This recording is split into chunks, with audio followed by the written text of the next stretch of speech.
Good morning. Welcome to the Calaveras County Board of Supervisors meeting for November 19th. Call this meeting to order. Supervisor Callaway is stuck in traffic, but will be here shortly. Madam Clerk. Item 1, Public Employee Performance Evaluation, Government Code Section 54957B1, Title, County Administrative Officer. Public comment. Good morning. As you know, Mr. Rogers is coming up this weekend, and at one point he said, sometimes things just don't go right in the neighborhood, and maybe things haven't gone right here. But let me point out some good points about Mr. Albert Alt. When he came here and he heard my grievances, he approached me, and I was very pleased that he did that, and he did what he could to help me. Well, I don't know Mr. Alt outside these chambers. I thank him for that. And your tie is much better this week. Thank you. Any further public comments? Seeing none. Item 2, pursuant to Government Code Section 54957.6, Conference with Labor Negotiator Che Johnson regarding Employee Organization Service Employees International Union. Public comment regarding this item. Seeing none. Item 3, pursuant to Government Code Section 54957.6, Conference with Labor Negotiator Judy Hawkins regarding unrepresented employees. Public comment regarding this item. Seeing none.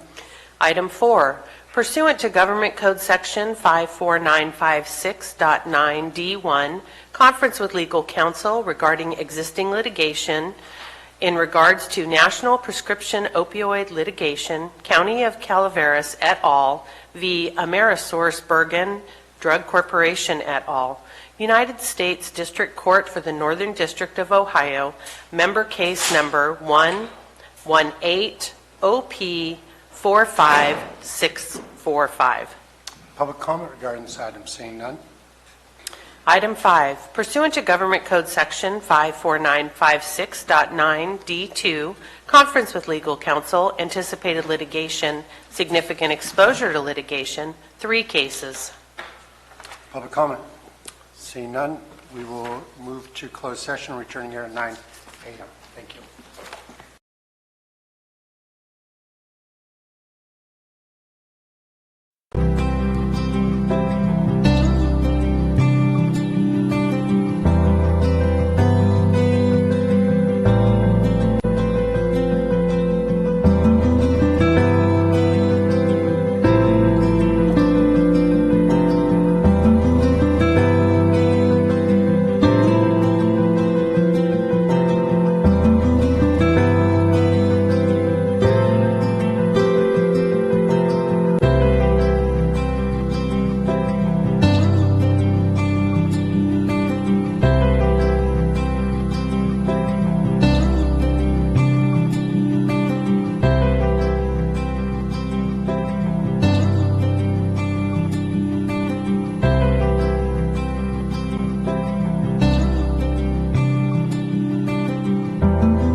Good morning and welcome to the Calaveras County Board of Supervisors meeting for November 19th. We are leaving closed session open and we'll return to it at the conclusion of this meeting and then report out at the end of the meeting.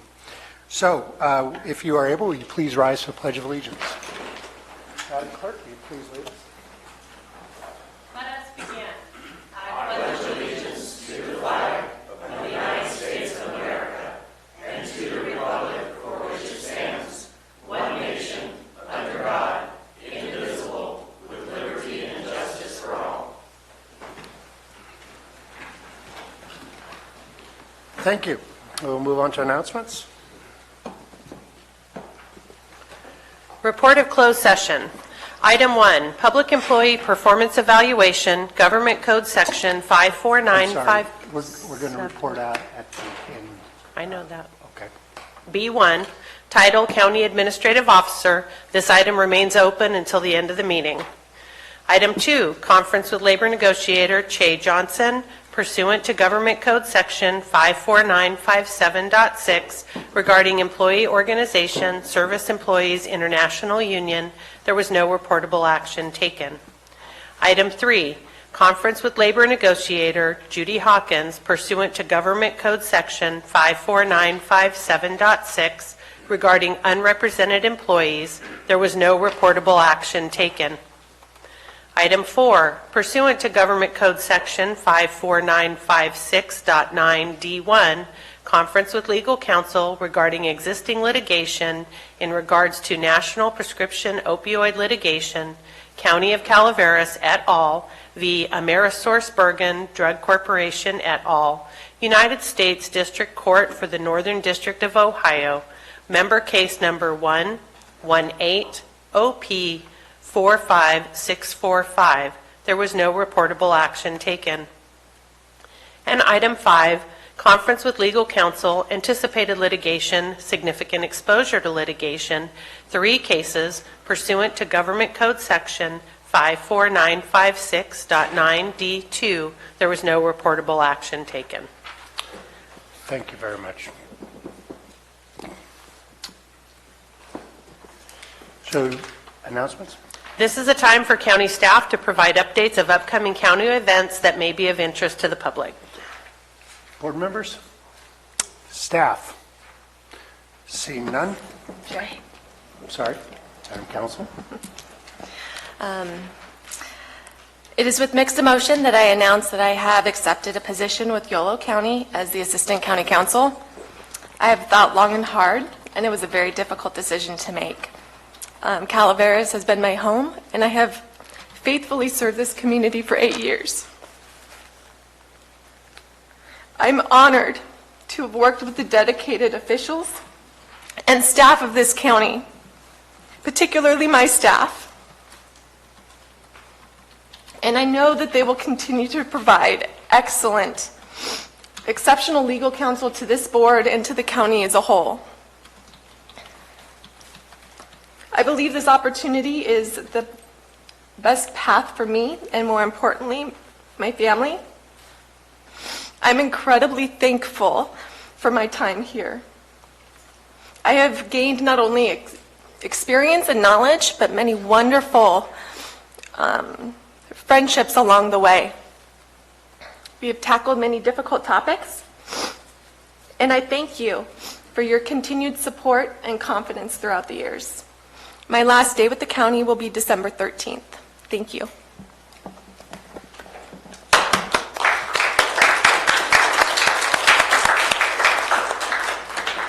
Megan, we will recognize you before you depart us, but I want to express my personal thank you for the work that you've done. I want to thank your husband, Kevin, for being so supportive, and your wonderful children in putting up with all of us, and you've been a wonderful soldier and a good friend and a great colleague. So thank you very much.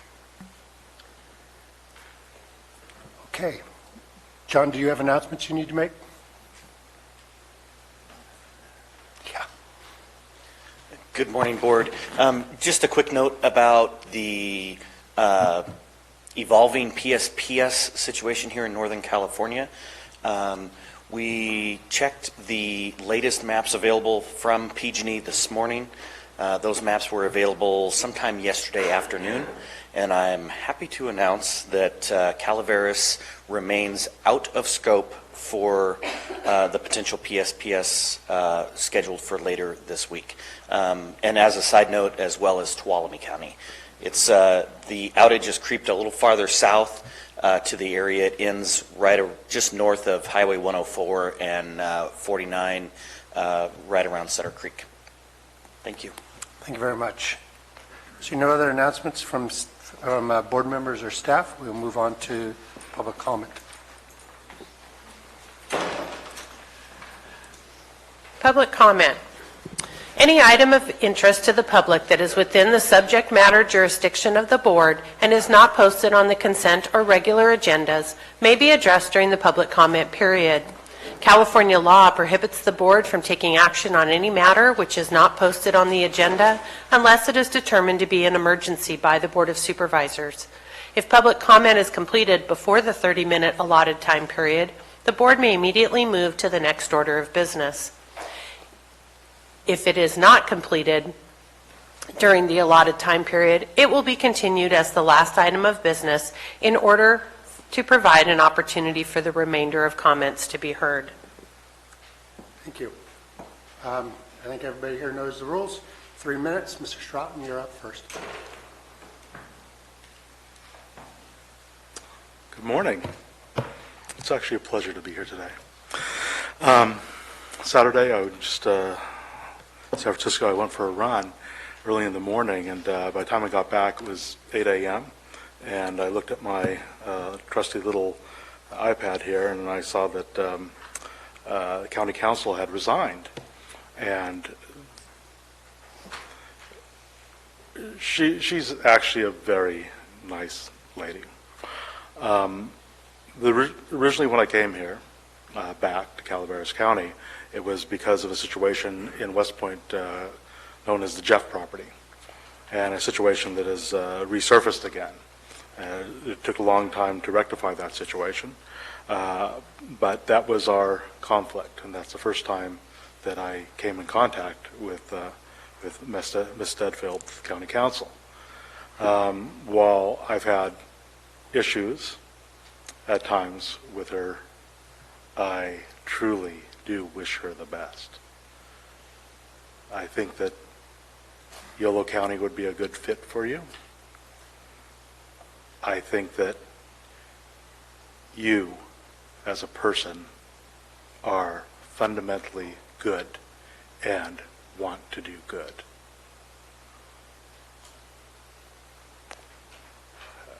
I'm going to miss you. I don't have anybody to... Anyway, I feel the same way you do right now. It's been a long road. I never intended to be involved in marijuana, and I'm still not involved in this county's marijuana issue. It's a bad fit for the county. It's a county that's very conservative, and I wish the people that are going to do it the best, and I hope that some of them can succeed. But I see it fraught with a lot of public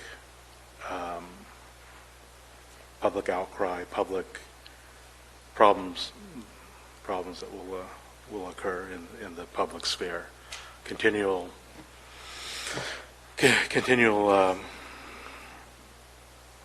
upheaval. But I wish you guys the best with that. But I wish you the very, very best. Mr. Moore or Ms. McBride?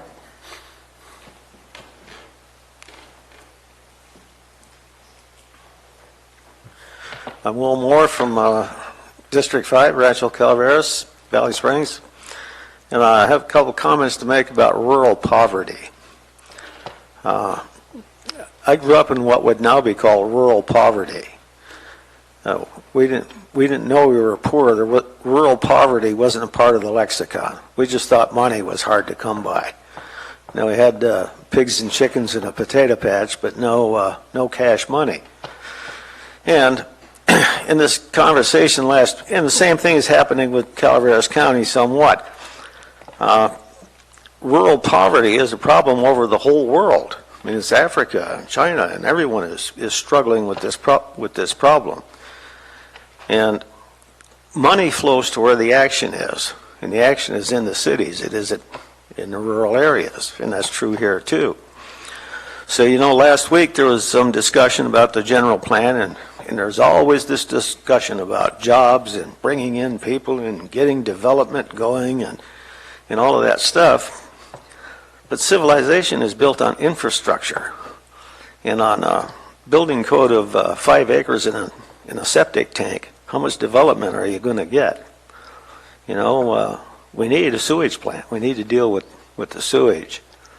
And that's that's true of civilization all over the world. So, I don't know.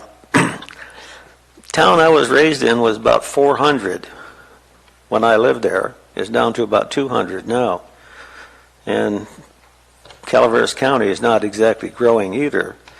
Somebody can move in from outside. They can sell a house in the Bay Area, come out here and buy a house and have some money left. But for someone born and raised here, they can't afford to live here. I mean, a person who lives on the local economy only, starting out from high school or whatever, I don't think they could possibly afford to live here. So, I'd like to see some movement toward getting a sewage plant built. I guess you have one, but it's not capable of covering the whole county. Anyhow, thank you. Thank you. Ms. McBride, welcome. Good morning, Terry McBride, District 2.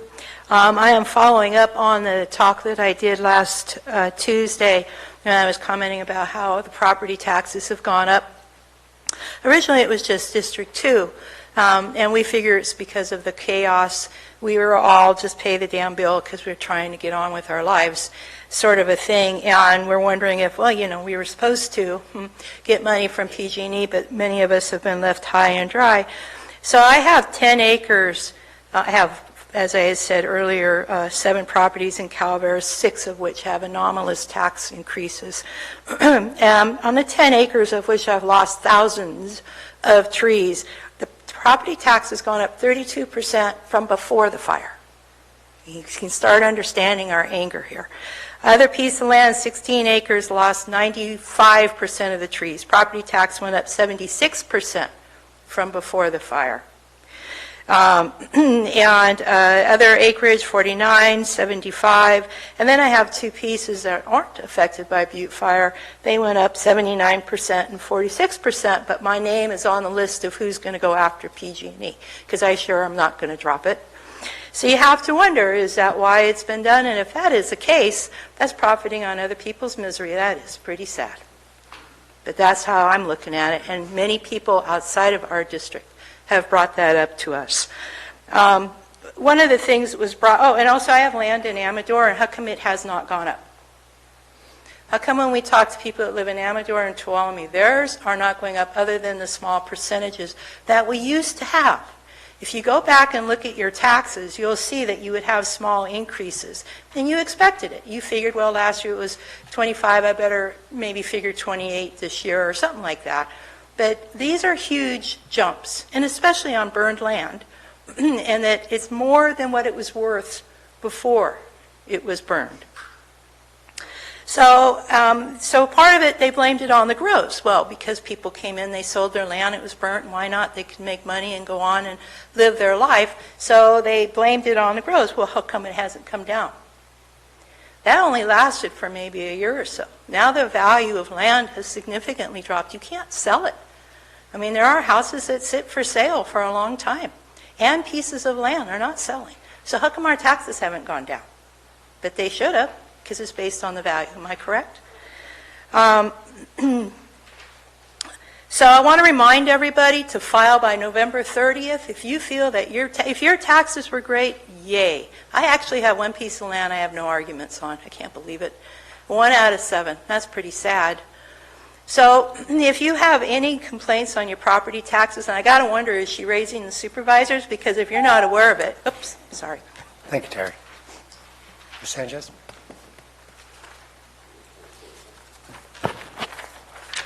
Good morning, Cynthia Sanchez, D2. People in the burn area have been hit from every angle since this fire. The extortion of the tree and debris removal programs, enormous property tax increases, the attempt to tax shipping containers as a structure, 8.06, which included taxing all the tiny outbuildings 10 by 12 and smaller. One problem that people in D2 have been experiencing since the fire, assessors are showing up on their property uninvited, taking pictures of their outbuildings like a doghouse and a shipping container. In addition, property owners who have rebuilt their home the same size or smaller, their taxes are increasing, not even in sync with the real estate market. The fire victims were told that if they rebuilt the same size home or smaller, that their tax base would start at the level or base prior to the fire. On some properties, this is not happening. Some property values have more than doubled. The assessor's job is to assess properties in the county. Permission must be obtained by the property owner for the assessor to access the property. I will read from the State Board of Equalization letterhead written by the Attorney General's office concerning the assessor's right of trespass on private property, dated December 8, 1978. The first question deals with the statutory procedures by which a county assessor may obtain information regarding property.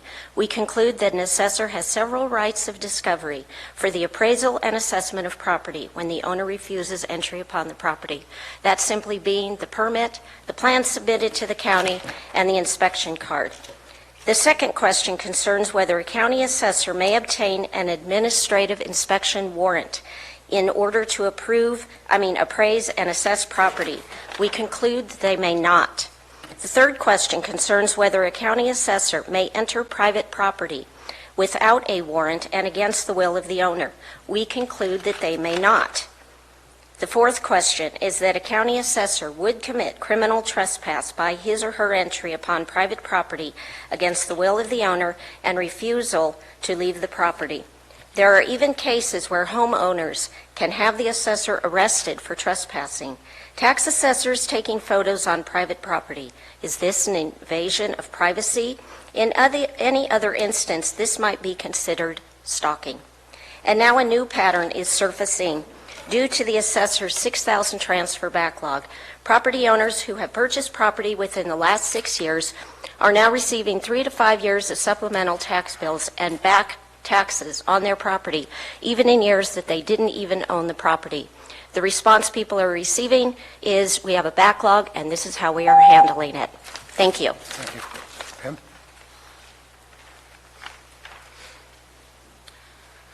Hello, Pamela Richmond, D2. In 2017, after having returned to my burned property, I was kindly asked to attend a local meeting with Leslie Davis and concerned taxpayers. Thus began my descent down the rabbit hole, as Jefferson Airplane's Grace Slick writes, when logic and proportion have fallen sloppy dead. Davis acknowledged problems with property taxes, as we now know. These were blamed on a timid employee, noticeably absent, a computer glitch that maliciously impacted only some for a few years, but others the brunt of some kind of super glitch, with taxes unaccounted for more than 8 years. Inadequate training and staff worsened by inexplicable high turnover, staff also not present. Leslie also acknowledged fudging the numbers a bit to give us burn zone victims a break, now apparently over, but we should not go to the Board of Equalization, for, as she said, we would pay the price. This, as she turned to face a journalist, was all off the record. Wow, a real leader who would throw her employees under the bus got my attention. Later, I was asked to help organize various properties whose taxes showed anomalies, and leaned on to type fast. But I couldn't help thinking as I lined up columns of numbers and years with assessed values, and noticing, though I'm no math whiz, that nothing made sense. I could not see one pattern in any of these properties, save that they were just generally, mostly, going up. particularly in the burn zone. It did not matter the acreage, new buildings, old buildings, no buildings, new purchase, transfer baseline taxes, Prop 13. It was a free-for-all of numbers. No percentages, variables, or formulas could be applied. My more mathematically inclined cohort, also well acquainted with the histories of the properties, and I went through the data, verifying and thinking about it. We presented this report to the Board of Equalization in Sacramento. We now know we have a rogue tax assessor. Multiple experts could see that there are problems. Supplemental taxes, sometimes up to 5 in 1 year. Back taxes demanded from those who never owned the property in question. Taxes doubled and for no improvements for owners of property prior to Prop 13 or ones who did interfamily transfers. We may generally understand 78's Prop 13 and how it protects owners from property values and taxes increasing by more than 2% generally. But despite our research involving experts, BOA, and realtors, there's been no clear rationale or algorithm for these anomalies. We've all speculated as to why taxes have gone exponentially up. The job of an assessor is not to raise revenue. It is to collect the taxes. Theirs is not, sadly, a creative job, but it is an important one, and one I've been most shocked to learn has almost no real oversight. Being an assessor is like running your own little kingdom, in this case, into the ground. Thank you. Thank you. Ms. Worcester. Good morning. I would like to thank Chairman Garamendi for something fantastic that he did. He worked with Caltrans to get us a safer intersection of Highway 49 and 26. And I think he should be recognized for his efforts. That's the good thing I have to say this morning. It gives me hope. And I have not been here speaking to you in recent months. I have watched you on TV after your meetings were over. And after the last meeting, I was totally appalled. I wouldn't call any one of you stupid. I think all of you are good people and have good brains that work. But the system that you have in place does not work for us, the public. I'll tell you why. You don't know how to legislate. It's not all your fault. You'd have to be creative. You need a legislative auditor. You need someone who knows government, someone with a master's in public administration, someone who knows government accounting, and someone who keeps an eye on what is happening in the state. You need help. Then you might be able to do something. What totally appalled me was the marijuana bill that you folks passed, 3-2. Okay. Supervisor Tofinelli and Supervisor Mills both brought up points that they were unhappy with in the bill.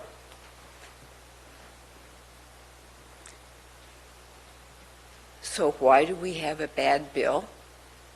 Why? Just because the vote is 3-2 and you can get away with it, you pass a bad bill? It's ridiculous. What you're supposed to do is amend the bill. So if two people have concerns about it, and those concerns can be taken care of by doing another version of the bill, a second draft or third draft, whatever it takes, that's what you need to do. We want you to legislate on our behalf for our interests, to take care of the people who live here the best you can. Thank you for listening. Please consider. Thank you. Ms. Corda?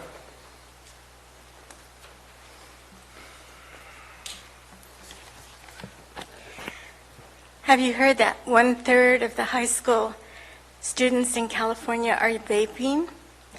And the big draw is THC. And also in the news, there's a big deal about concussions, that it's affecting people's brains. MRIs show that marijuana affects your brain. It deteriorates it. It makes it so it won't work in a natural way, so that you have the resources that you need to act and behave and care about other people more than your toke. Thank you. Further public comment? Al? Boy, I was shocked to find out we're losing Megan. And I don't think we've ever had somebody that high a caliber in our county. It's kind of like a combination of beauty and brains. And we'll have a difficult time replacing her. And by the way, Megan, you're invited to be a director in the Calaveras County Taxpayer Association. We hope you find the time. I think that's enough. Thank you. Thank you, Al. Public comment. Sandy? Good morning. I just want to make a brief statement as well. Megan, thank you for all you've done over the course of the time I've known you. It's been my pleasure for 4 years. We've interacted on some pretty significant issues in this county, and you've done an amazing job. Your leadership has been greatly appreciated, and I think I can speak for a lot of people. We're going to miss you, but we expect to see you in McCollum Hill from time to time, and good luck, very much so. Thank you. Thank you. Seeing no further public comment, we will come back to the board to take on the consent agenda. Consent agenda items are expected to be routine and non-controversial. They will be acted upon by the board at one time without discussion. Any board member, staff member, or interested party may request removal of an item from the consent agenda for later discussion. Thank you. Board members, does anybody like to pull an item from the consent agenda? Seeing none, staff? Public? Seeing none, is there a motion to carry the consent agenda? So moved. Moved by Supervisor Stopper. Second? Second. Second by Supervisor Callaway. One sorry. point. The November 5th, was Marita present? No. So can we pull that and vote on that separate? I'd just like to clean that up before. Certainly. You want to restate the motion? I would, I would like to move everything except for item number 6 Seven. and 7. Yes. So there's a motion for the remainder, excluding 6 and 7. Is there a second? Amend the motion. Mr. Callaway? Is that for 6 and 7? We're moving everything else. Yes. We have a second by Supervisor Callaway. All in favor? Aye. Opposed? Carries 5-0. We'll move on to item 6. I'll move 6 and 7. Oh, we got to go through our process. So I'll read items 6 and 7 together. The minutes of the Board of Supervisors regular meeting held November 5th, 2019 at 8 a.m. and the minutes of Board of Supervisors special meeting held on November 5th, 2019 at 1:30 p.m. Okay. Supervisor Stopper, you wanted to make a change to it? Just, I'd like to move 6 and 7. Okay. Very well. We have a Second. motion to move 6 and 7. We have a second by Supervisor Toffenelli. All in favor? Aye. Abstain. Opposed? 1 abstention. Supervisor Callaway is our abstention. Nice catch. All right. Moving on to our regular agenda.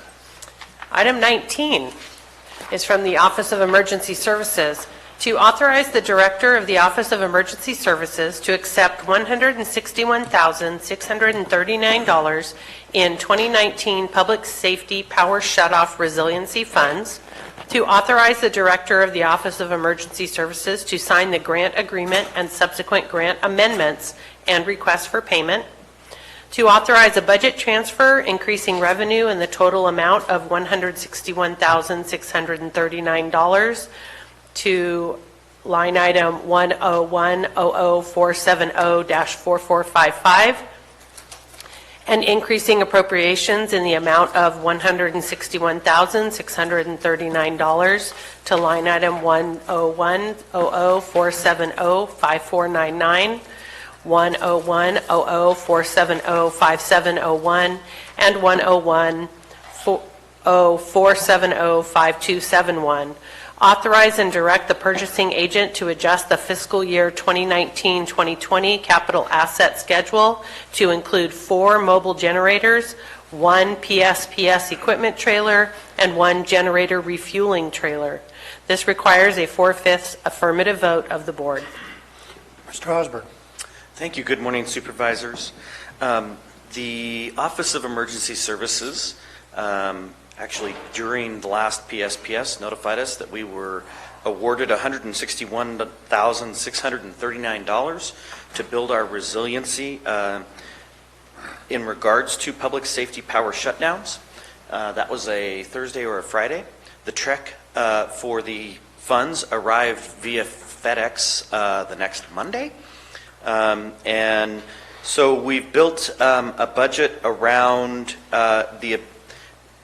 the thought of being able to generate power and build resiliency both in through resiliency centers as well as other avenues where we wouldn't have power, say during an election or during an event where we would need to generate power outside of a power safety shutdown. The budget includes approximately $120,000 for 4 generators. That works out to about $30,000 per generator. A PSPS equipment cargo trailer for $15,000, and a generator refueling trailer for $8,000.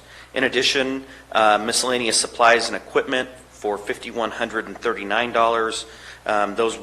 The miscellaneous equipment would be like tables and chairs and things that we could set up the resiliency centers with, in addition to educational materials. The professional services for $13,500 is for approximately 9 transfer switches that we could distribute throughout the county to pre-flight locations where we could tow the generators, plug them into the building, and energize the building. And I'm happy to answer any questions. Supervisor Mills. I got a couple questions for you, John. On these mobile generators, how big are they? 100 kilowatt. How big? 100 kilowatt. Are they 440 3-phase? We have not selected the generator itself yet. Our intent is to purchase 4 like generators that could go to the various locations and plug in. Based upon the use in the resiliency centers during the last outages, do you feel that 100 kW is a bit of an overkill? No, because of the manner in which we deployed them was kind of on the fly. Our hope in building this resiliency is that we'll be able to energize an entire building rather than just a spider box. So are you looking for doing the transfer switches, say for instance at the West Point Community Center, down at the VFW Hall in Valley Springs, that kind of thing? Those kinds of public buildings, yes. Where would you be placing it in Copperopolis? We haven't determined locations yet. Okay. So I know the school was used down there before. Angel City also was using the high school. I think we need to adequately identify where these resiliency centers are going to be, how much need there is for them, that we don't create a Taj Mahal effect here with these resiliency centers if they're not going to be fully utilized.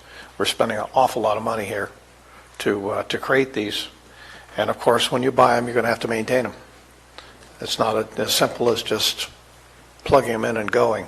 And oftentimes, if we don't power them up and run them at somewhere close to capacity, we get into trouble all by itself because they're not designed for idle.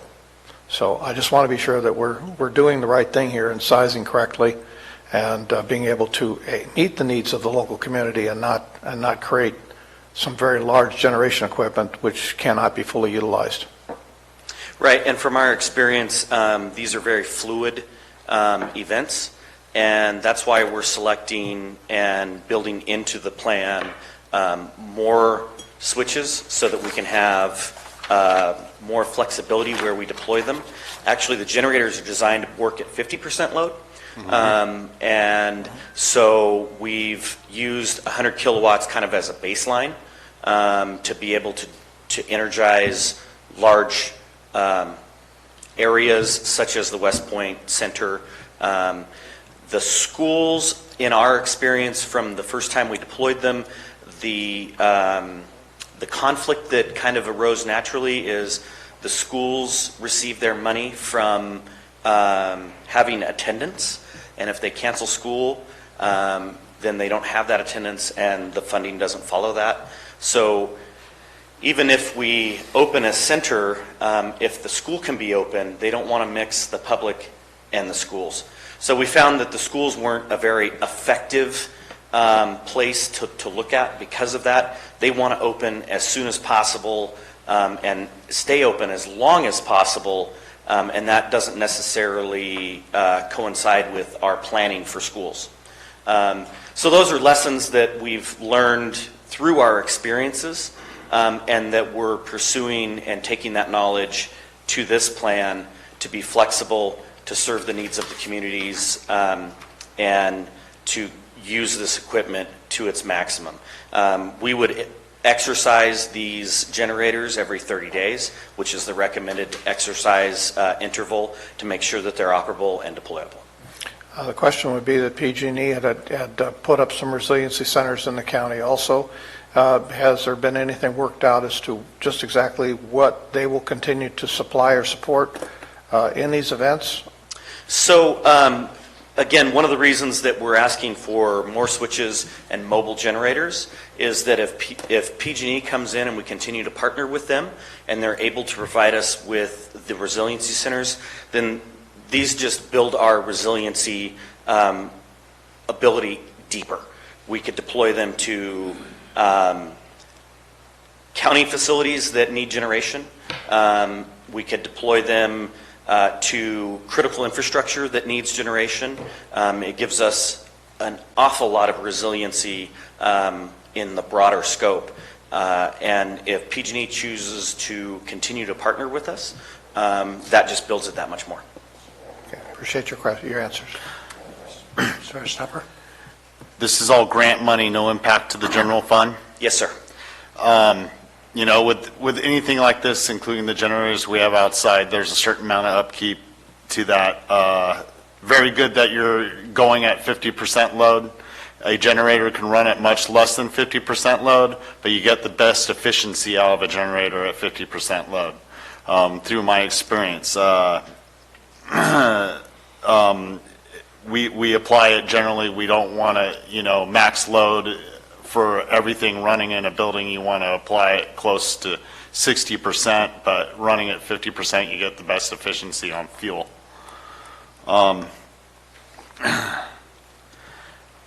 With that, this is beneficial to the community in these situations. I'm glad that the state's stepping up for these PS grants.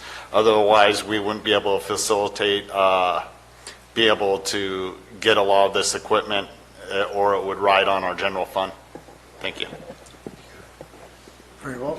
Supervisor Lopez, you have another question? Just one additional question is that once we take control of these pieces of equipment, we're going to have to budget year over year for their maintenance and operational expenses unless there's other OES or FEMA money that comes in to help do that. Have you had any estimates on what the year-over-year maintenance costs are going to be on these units? It's going to be dependent on the units that we select and whether or not we're able to select a maintenance plan that comes with the generator. So that is a part of the process that we're engaged in at this time. And just as a side note, thank you, Supervisor Stopper. one of the things that we did when we built in the extra equipment of the cargo trailer and the refueling trailer, those refueling trailers can refuel our current infrastructure. We actually came very close in the longest PSPS, I call it the PSPS, the sequel, where we were getting close for fuel, and we actually kind of had to get some fuel on the fly, and that's why we included the refueling trailer, is that will give us the ability to hook that up to just about any vehicle that the county owns. How much does it hold? It carries, I think it's 107 gallons. The limit before you have to have special permitting is 110. Right. Well, during refueling, the last PSPS with the other company that I've worked for, over in entire county, we produced about 3,800 gallons of diesel into those generators to run the infrastructure that needed to move. Yeah, and the refueling trailer, 100 gallons, would run the main generator here that energizes this building for about 25 or 24 hours or so, again, depending on load. And then the other feature of the equipment cargo trailer is I hope to equip that with like an RV air conditioner heat strip and a shade awning off the side, so that if we needed to deploy some of these resources during smaller incidences like a structure fire or a particular event, we could actually create essentially a micro resiliency center on the fly with the trailer. Sure, it's tough, no? Yeah, John.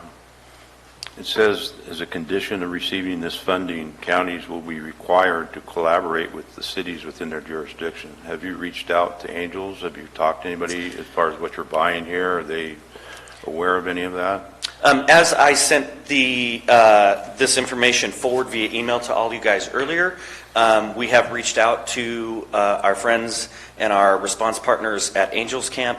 They are actually submitting their own grant.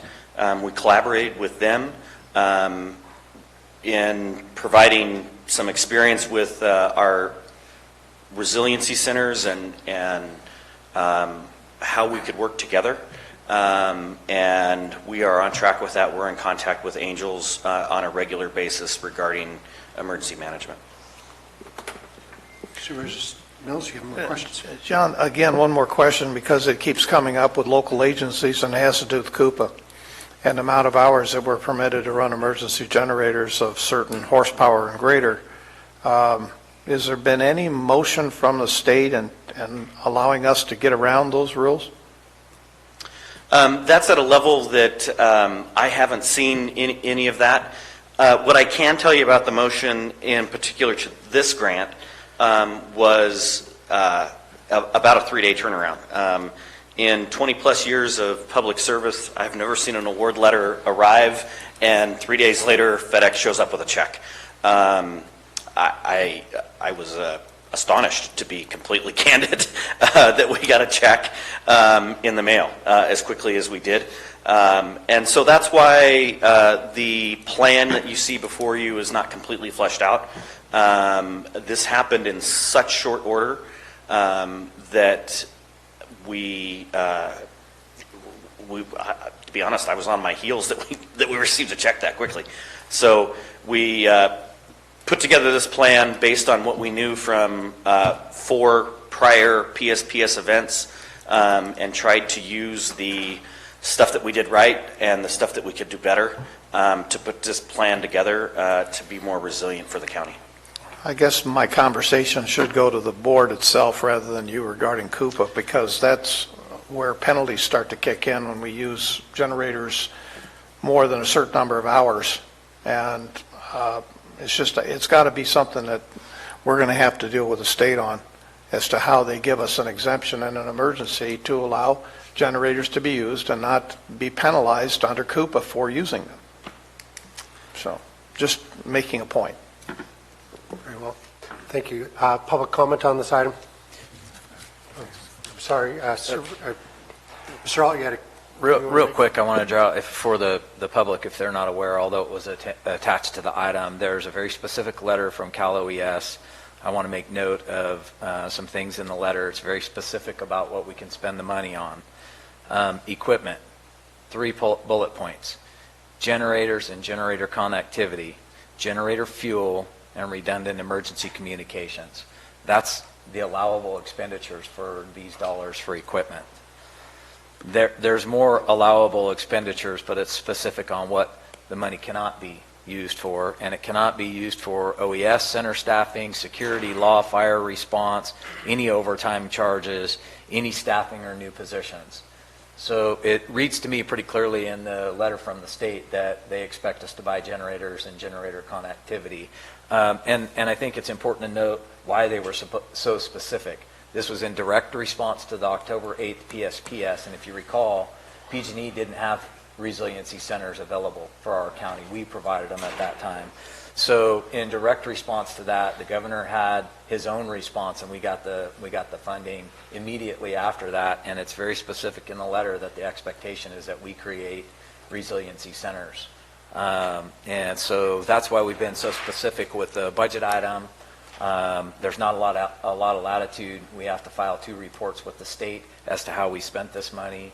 And if you hadn't had an opportunity to look at that, I wanted to make sure that was some context provided for our recommendation. Thank you. Public comment? Will or Al, which one of you guys want to go first? I'm Will Moore from District 5, and regarding spending a lot of money, it's grant money. It isn't our tax money, and so it has to be spent. And as for the capacity of the generators, you don't know what emergency you're going to be facing. If you try to go for the minimum, you don't know what the minimum is. And further, what is the alternative? Would be to buy 5 smaller capacity generators. Would that be a better idea than the 4 if they're not needed? Anyhow, thank you. Thank you, Will. Al? Al Scala, Taxpayer Association.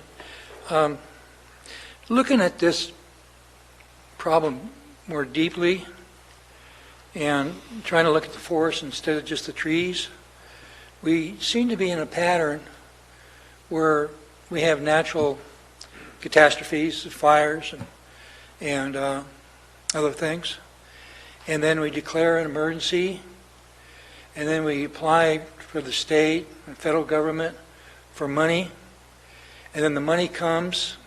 Some of us think it's free lunch, but it's not free lunch. It comes with strings and attachments, and sometimes those requirements actually harm the taxpayer and the public. A case in point is when the federal government encouraged the county to take the property away from the people who lost their homes in the major fire we had. And so thinking long term and thinking about responsibility, a county needs to rethink the way that we handle funding for natural catastrophes in our county. And it's not just our county. Other counties need to do the same thing. And actually, this needs to be done nationwide. We probably have a favorable ear with our congressman about making changes to allow counties to pay their own way, like home rule. And this can be done through maybe some forms of insurance and maybe with some government participation, or with putting reserve money aside. Our utility people, like the water district, is supposed to be setting money aside to replace known expenses coming up, like replacing pipes. Well, we know every year we're going to have expenses with these catastrophes. It'd be better for us to plan on that, put money aside, and encourage the reduction in taxes from the state and federal government, and handle our own either insurance premiums or draw from reserves to handle the problem. And there's another benefit. When you go to the federal government or the state government to get free money, it's not really free. There's an overhead to that which is not disclosed. It could be 20%, 50%, maybe even 100%. We just don't know. the taxpayer is paying for something they don't know the real cost of. So, I don't know where to start with this, but it's with you. Thank you. Thank you. Any further public comment on this item? Seeing none, I'll bring it back to the board for further discussion or a motion. Is there a motion? I'll move this item. Moved by Supervisor Callaway. Is there a second? Second. Second by Supervisor Stopper. All in favor? Aye. Opposed? Carries 5-0. Thank you. Thank you. Yeah, we're going to take just a couple minutes to get things set up, so don't go far.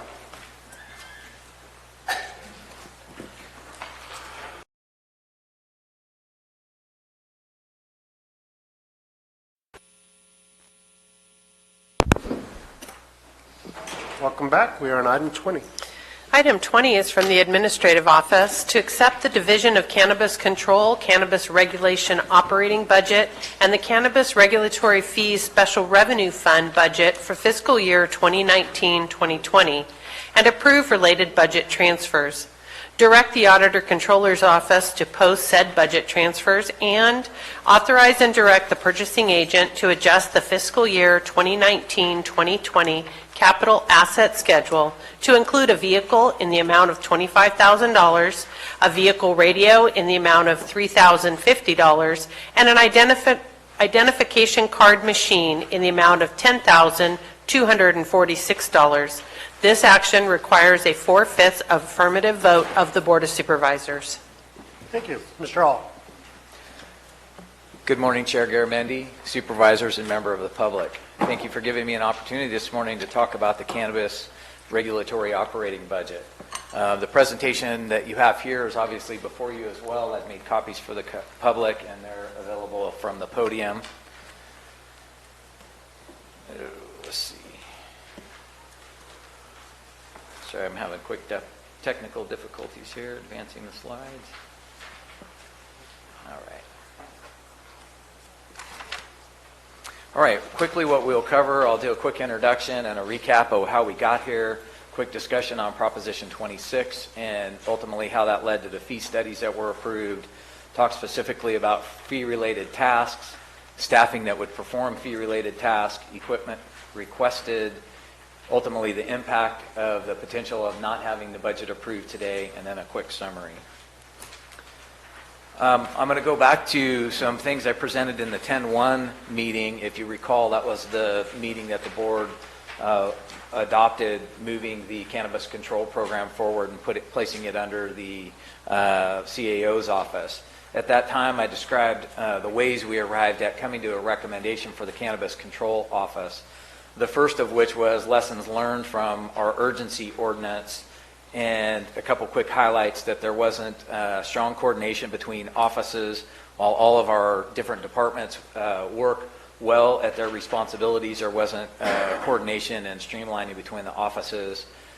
Under the urgency ordinance, we experienced backlogs due to the sheer volume of the program.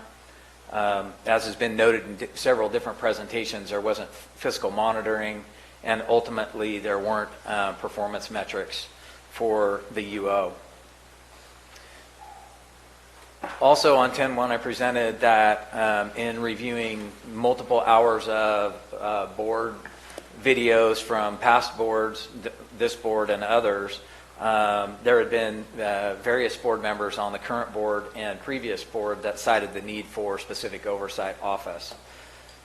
As a result of the lessons learned and ultimately board comments, we examined other counties with cannabis regulatory programs and found that many have a regulatory program with an office under the CAO's office. In fact, at the beginning of the month, I sent out a survey that was completed by CSAC and all the counties and where they stand in regulatory ordinances. Off the top of my head, I think there were 17 counties that have cannabis regulatory programs. Of the 17, there were 12 with program offices that reside in the CAO's office.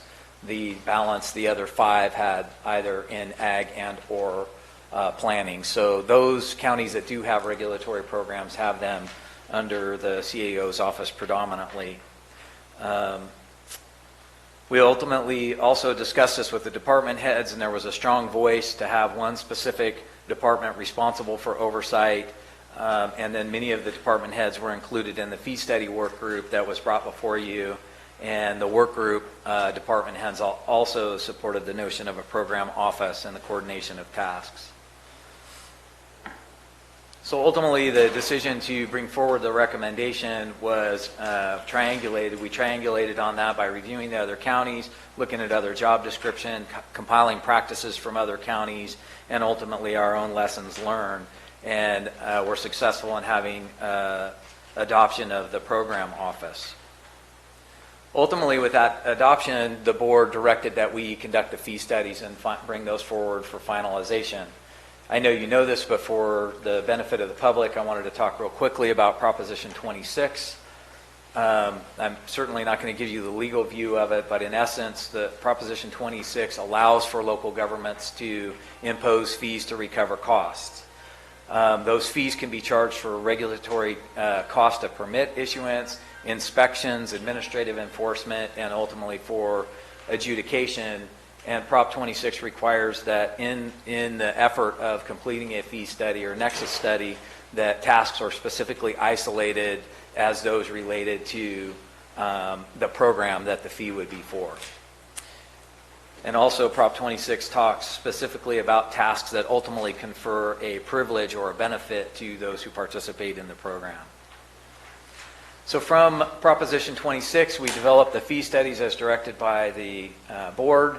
The fee studies, again, were collaborated on by a work group of department heads.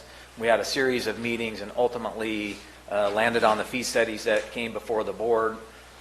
All of the tasks in the fee studies are specific to perform regulatory tasks. The equipment, personnel is all necessary for administration, regulation, and enforcement of the associated regulations. These fee studies were put forward also not only to the board, but also to the public. If you recall, there was a press release that I submitted on 10/4, and subsequent to the press release, the fee studies were posted on the planning department website. If you would like to look at them, I've added the link. And just for a quick view, this is where they reside on the planning website. This is the link that I provided so that we can evidence for the public that these fee studies have in fact been appropriately published.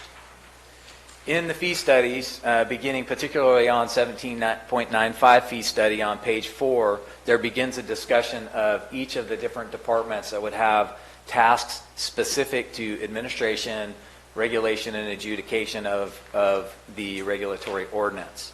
I won't go through all the duties. These are in the fee study and have been available to the public. But real quickly, the Division of Cannabis Control would have oversight of the application process, coordinate the efforts across multiple departments, and be responsible for compliance and enforcement. Planning Department, quick summary, application review, examining for minimum zoning requirements, responsibilities for appeals, and obviously for administrative use and conditional use permits. The Building Department would be responsible for application review, examining premises plans, et cetera. The Sheriff's Department would have a role in reviewing security measures as documented in a permit application and also supporting administrative enforcement. Public Works would have responsibility for collecting RIM fees, examining remediation to determine if it was adequate for an applicant to be able to move forward in the regulatory program as it exists now. And obviously the Environmental Management Agency and Ag would have responsibilities in validation of premises, pesticide management plan review. Again, this is a really short summary of all the duties that are expanded upon in the fee studies and have been made publicly available and adopted by the board on 10/22. So what work have we been doing since 10/22? We have had weekly meetings of a cannabis regulatory program work group. That work group consists of staff from planning, building, the Environmental Management Agency, Ag, code enforcement, legal, and fiscal. And we've been meeting typically on Friday afternoons for a couple hours at a shot to continue to work through 17.95 and examine exactly what tasks need to be done, which department would be responsible for doing them, developing checklists that would be necessary for the permit review process, just as a quick summary. We also developed 2 subgroups, one in particular for fiscal, and the first most important purpose of the fiscal work group was to establish time tracking and evidencing how we would bill back time against the program. And as you know from the budget item, there's a special revenue fund where these fees, if adopted, would come into the special revenue fund. This time tracking that's been devised by the fiscal work group is how the departments would be able to submit time specific to the regulatory program and then be reimbursed on a regular basis. In our current plan, it would be monthly that departments would be reimbursed for their time and effort. We also have a technology work group that's been focused on the use of TrackIt. As you know, TrackIt is a new program for us, recently initiated, and we found, I should say the technology work group has devised an opportunity with TrackIt for a permit to be entered in the Division of Cannabis Control and electronic notices to be disseminated to the department. So each department, working through their checklists of approvals, could be doing their work in parallel on these permits, and ultimately we could implement that for other types of permits as well. Frankly, I think the work on behalf of the technology work group in streamlining the permit process will benefit all of our other processes that we have that we use TrackIt for as well. We've also been identifying process flow and distinct department tasks just to make sure that we don't have any duplication or any particular regulatory item doesn't fall through the cracks. As I mentioned, we're also developing checklists, but not just for the permit review process, but what an inspection out on site would entail and what an inspector would be responsible for looking for out on a particular site. As you might imagine, this program is a new regulatory program, so there's a lot of to-do list items as well. As we review particularly 17.95, we're making lists of things that we need to assign out to departments, develop for enforcement and administration of the program, and then we assign those tasks out and we bring those back at consequent meetings. Our work group has agreed to continue to meet weekly until we feel like we've hit the end of developing the regulatory program. So I don't know if that'll be November or December or sometime after the regulatory ordinance and the fees take effect. But at the end of the day, the work group's committed to making sure we do their work to make sure there's an effective regulatory program. Our current work, I'm going to estimate, I know it may be one of the questions, but since 1022, our current work is that we've tracked on sign-in sheets has been approximately 200 hours.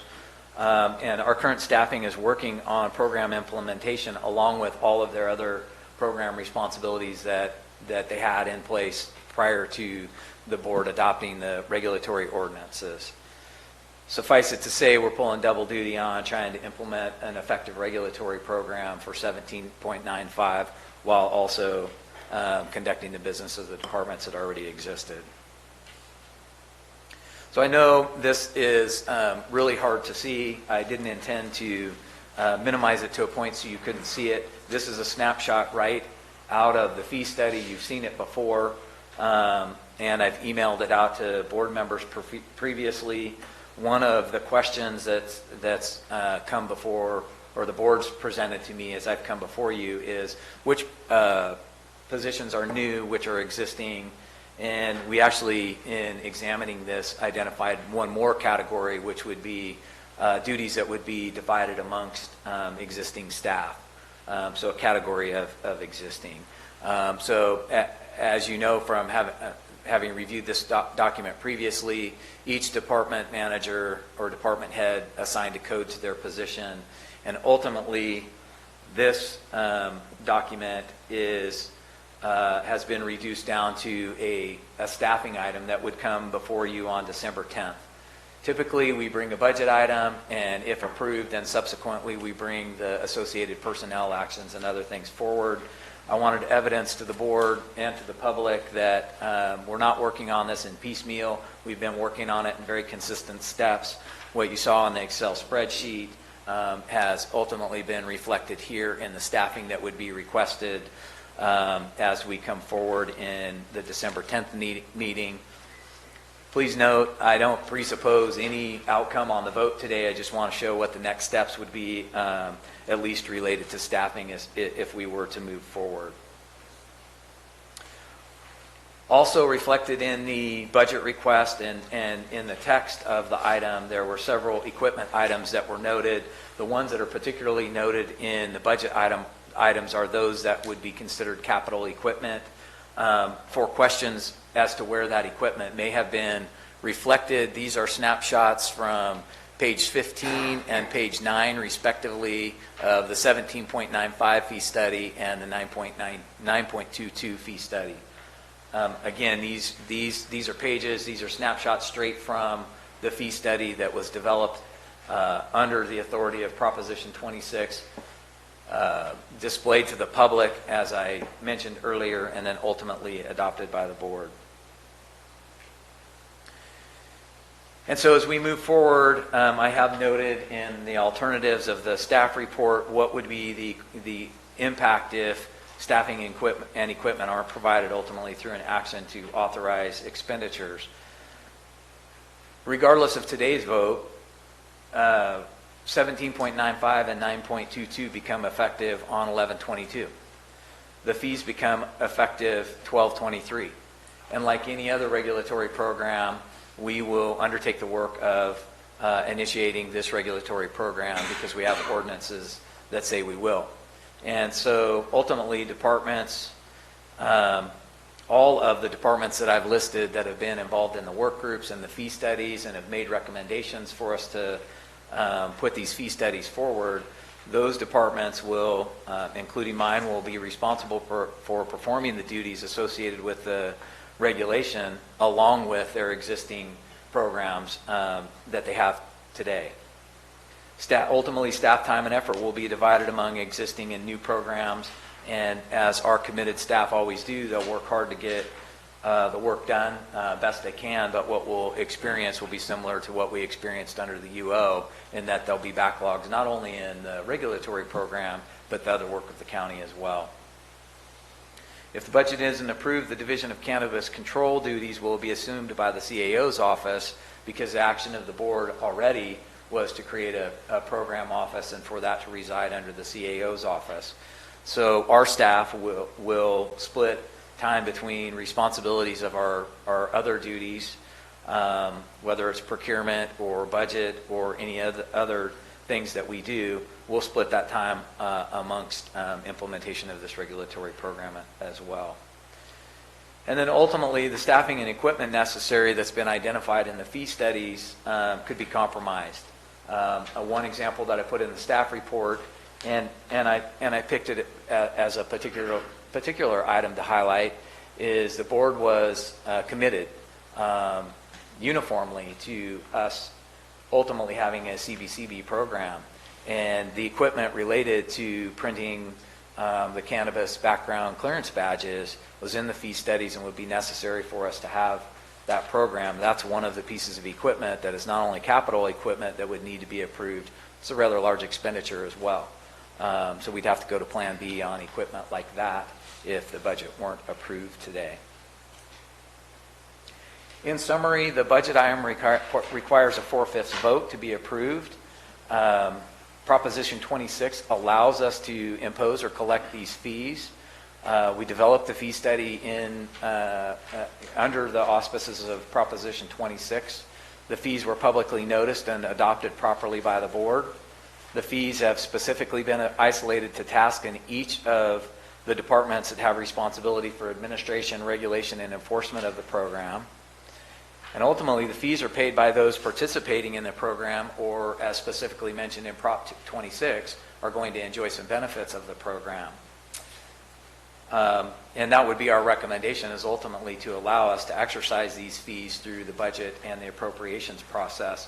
But if not approved, our department heads, our staff don't have the opportunity not to implement this regulatory program. It's been adopted, and it will become effective, and the fees will become effective by the end of the year.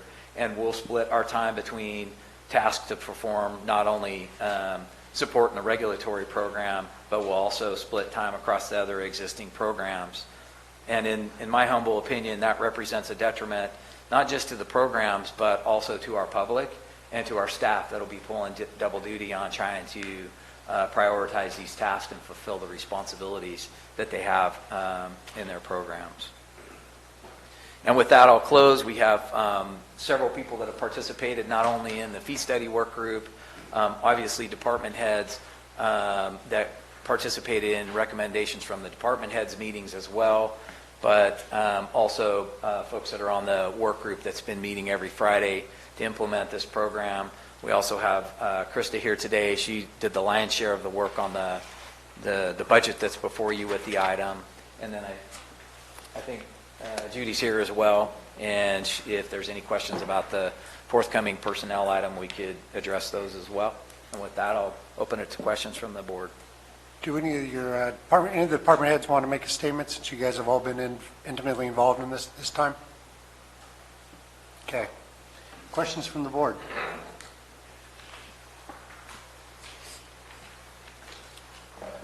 So I'm clear in what you're saying, that if we do not have the 4/5 votes, the work will be done because we have 2 ordinances that have been passed.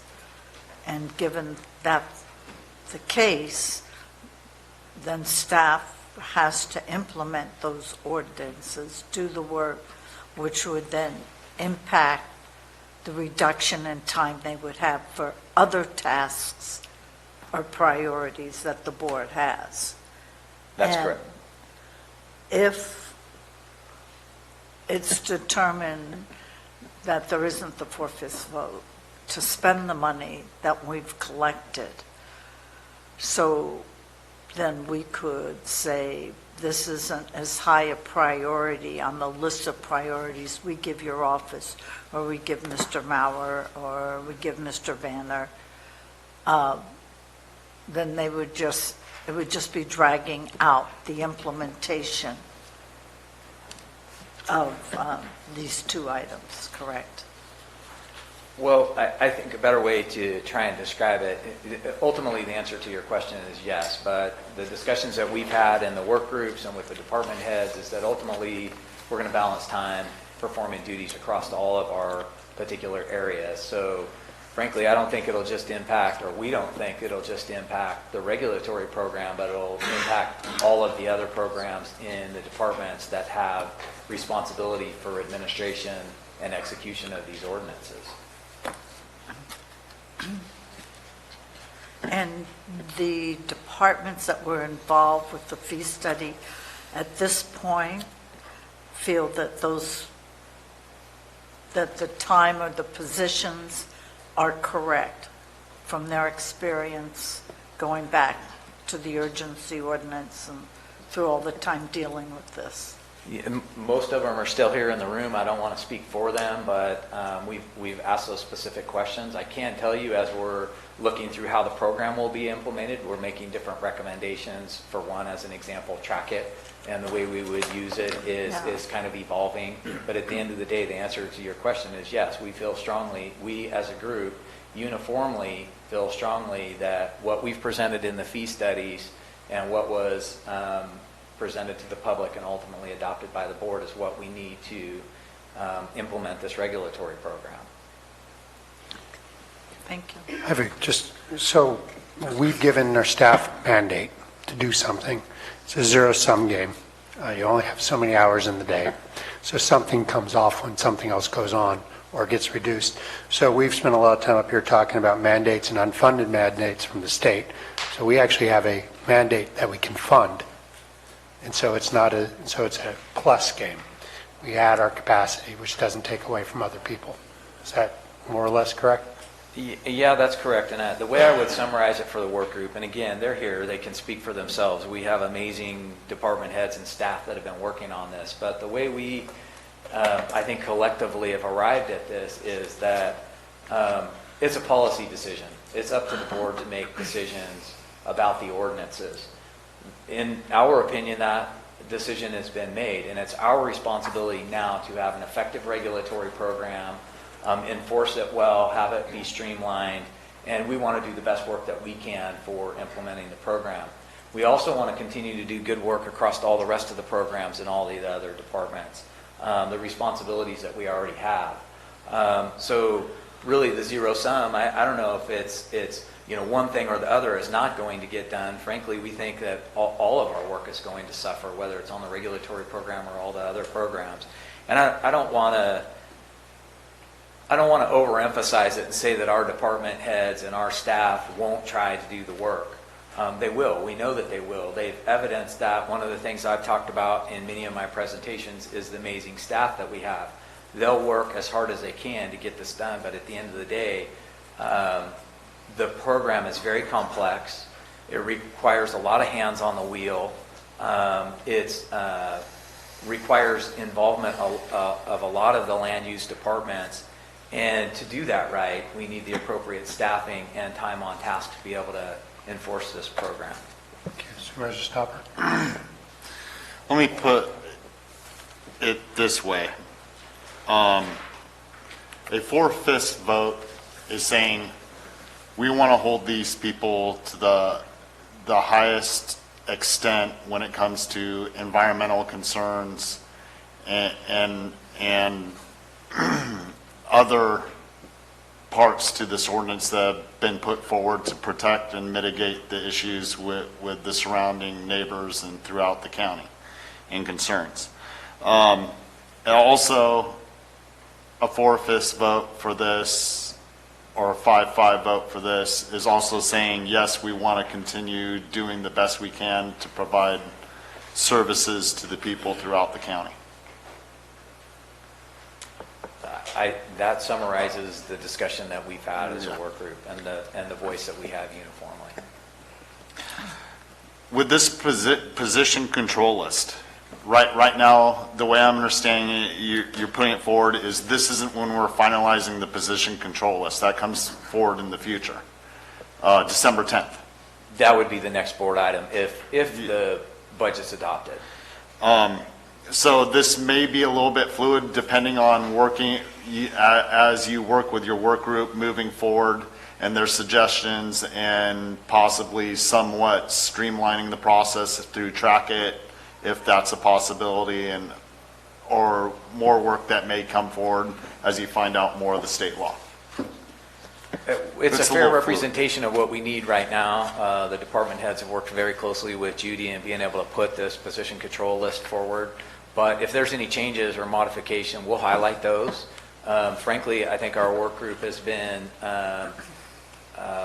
really thoughtful about trying to make a streamlined process and us having the opportunity to learn lessons about how we can do business across the county better. But it's also part of our transparency and accountability piece that we'll track all the changes. Whether or not the board expects us to do that, we have deep commitment to making sure that we're clear about identifying anything that's changed along the way, or we have an epiphany, say through the use of Track It, or maybe the staffing pattern may change in how we identify the appropriate way to be able to do site inspections, as an example. With this, has the discussion gone forward because you've got FTEs here? We have a certain amount of money. It's only allowed per Prop 26 to facilitate the permitting of the program moving forward. So with these other line items that we have, have the departments sat down and worked together to put together a job code per se, because each department from our discussions before have a little bit of different time card issue, and something that wasn't applied during the urgency ordinance, and part of the problem that we fully tracking all the money to the very end comes down to whether there's a job code per se when people fill out their time cards. Is that part of the process you're sitting down with these departments and working through? Yeah, it should have been a little bit more distinct when I identified the fiscal work group. Kathy Gomes was involved, Krista, and Human Resources as well. I'll say we, just because I get to go along with good work, but they were very thoughtful about identifying job ledgers for both 17.95 and 9.22 and developing a time card specific to cannabis regulation. And it's been distributed to the departments. They're recording time on it now. We're logging the time.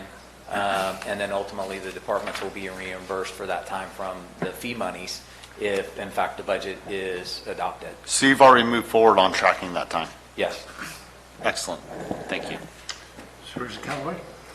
I have one question, maybe on Track It. Will all the departments who are involved in this be entering their time or what happened in the field on Track It like we do for the permitting system? Can't commit that we would use it for time tracking per se. We have contemplated the ideas of checklists for permit review and having them write in Track It, but also checklists out in the field. Specific to time tracking, what we've been focused on is the cannabis time card and being able to document the time there.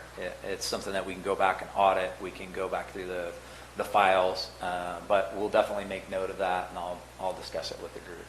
So if the application comes into you under Track It, you enter it and track it, you start the process, and then when it goes to planning, they enter that it's been approved or whatever issues they have, and then it goes just like any permit system. That's how you're going to use So Track the way It? we've contemplated it is that if you imagine this being the cannabis control office, that somebody seeking a permit would come in, the staff would go through their permit to make sure they have everything that they need in the permit. They pay their fees, and we'll use Track It electronically. We'll scan all the forms, and then it gets distributed to the departments. And the departments, whether it's planning or building or in some cases Public Works, can do their work independently and log that into Track It, electronic signatures, and verify that they've done their approvals. It's just such an awesome program. Track It is. The work group has done a really nice job with it. I think if they were sitting up here, for one, they deserve thanks for their work, but we also, Doug Oliver has some experience with it in a previous agency. We don't call it by name anymore because now he's here. But he and IT have really worked hard on doing this. And then the other land use department heads have got on board with that as well. But I appreciate the thought that Doug's brought to this as well. Supervisor Toffenelli? Yeah, I have a couple questions. So I can fully understand this program. I come in and apply for a permit. I give you all my plans that are required, what I'm going to do on the property, and I pay you a fee. But what I'm seeing here is if I apply for a permit anywhere else, my permit fees I pay. But if I have on my plan here, I need to build a building, I need a permit for this, I need a permit for electrical, I need a permit for grading, you have to pay separate amounts for those permits. Correct. So the building department, the planning department, Public Works are going to be charging separate fees. Correct. In addition to this fee. The fee I'm having a hard time following that because that's what they do normally. If I walk in for a plan to submit for a permit to build on a house on my property, I don't come into a cannabis or a building department group and say I want to pay a fee for you guys to review my permit so I can now go to the building and pay another fee for another permit or to planning or so forth. So I'm not sure why when I pay a permit for an application, I'm not paying the fee. And why are those fees being charged when I'm doing the same thing that I would do if I was building a house to the building department or the planning department? So It doesn't- so I'm those paying- are good questions. Yeah. The fee, as documented in the fee study, is very specific to administrative, regulatory, and enforcement tasks related to the cannabis program.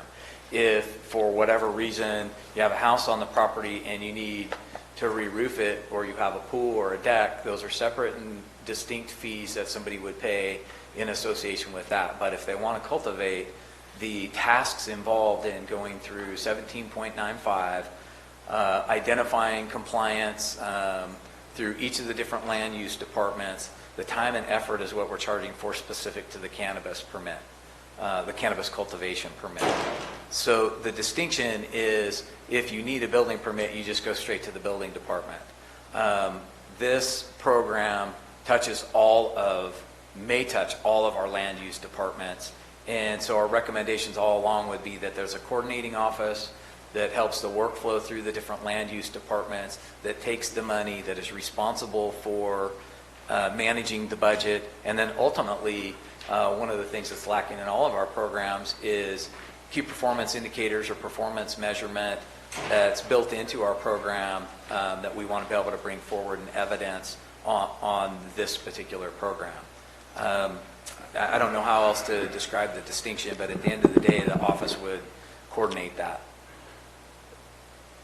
What I'm getting at is, if you look at this a little bit different, in the fact, if I come in and apply for a permit, and I say, this is what I'm going to do, I give you my drawings, can you not have this department say, okay, we need to review this before we go forward, or even collect a fee from you? Because we want to go to the building department for review and say they need these permits, and we'll add that into the fee. Planning department has a CUP they need to issue. The Public Works has a grading permit for all this to do. So when you come back, we'll give you a number of a fee that you need to pay to cover this permit. And then everything's covered on it, and a guy knows how much he's going to have to pay in order to move forward with it. Because right now, when they submit for this permit, $12,000 may be totally inadequate. It could be they owe $56,000 before they can put a plant in the ground in order to move forward with what they have. Don't you think it would be more enlightening to them, or more transparent to them, to know when they get the process coming back exactly what it's going to cost them to move forward? Well, the way I'll answer that question is that the work group is our department heads that are responsible for that. And frankly, I trust that if they thought that was the best way to do it, we'd have a recommendation for that. However, what we have talked about is for lack of a better term, an initial review to say, here's all the types of things that you might need. We've talked about developing guidances for, if you have an accessory structure that's not permitted, here's what you would need to do in building. If you need electrical, et cetera. So the program office would be responsible for helping work through with a person that submits a permit. There wouldn't be the definitive decision, but the guidance would be provided at the time that the permit comes in. At the end of the day, and this is the way all of the other cannabis regulatory programs work, with the exception of one that I can think of, and it works this way with our other fees too. We don't do the review and charge the fee after. We're paying the fees to do the review. Now, frankly, I could see how it might evolve. I can't remember which program it is, whether it's Monterey or Santa Barbara, can't recall, but one program has an upfront meeting fee where you have to pay $2,600 to have the initial meeting where you get your permit reviewed, and you pay that right up front. And you get a go or no go from that meeting. If there's correction notices that, for lack of a better term, if there's corrections you would need to make in your permit, you go away, you do that work, and you bring it back. We hope to front load that with information to those who are seeking permits, with guidances that each of the departments are working on. Frankly, some of the guidance already exists in the building department, and you can go to their webpage and find out, what you have to pay fees for, et cetera. But at the end of the day, it might help us make our other programs more robust as well, in terms of, what any community member wanting to know what a grading permit might cost them. We may be able to grow our transparency in that way through the program. I see here planning department wants 6 new people for this program. And I'm not sure where we're getting 6 new people. Your fee schedule is only 152. Is what you're basing this all on, 152 people. I don't know where the other 40 went. If they haven't paid their taxes, they're not eligible. The 152, I don't know where that came from. But even the 6 people in planning department to review those when in having a fee for it,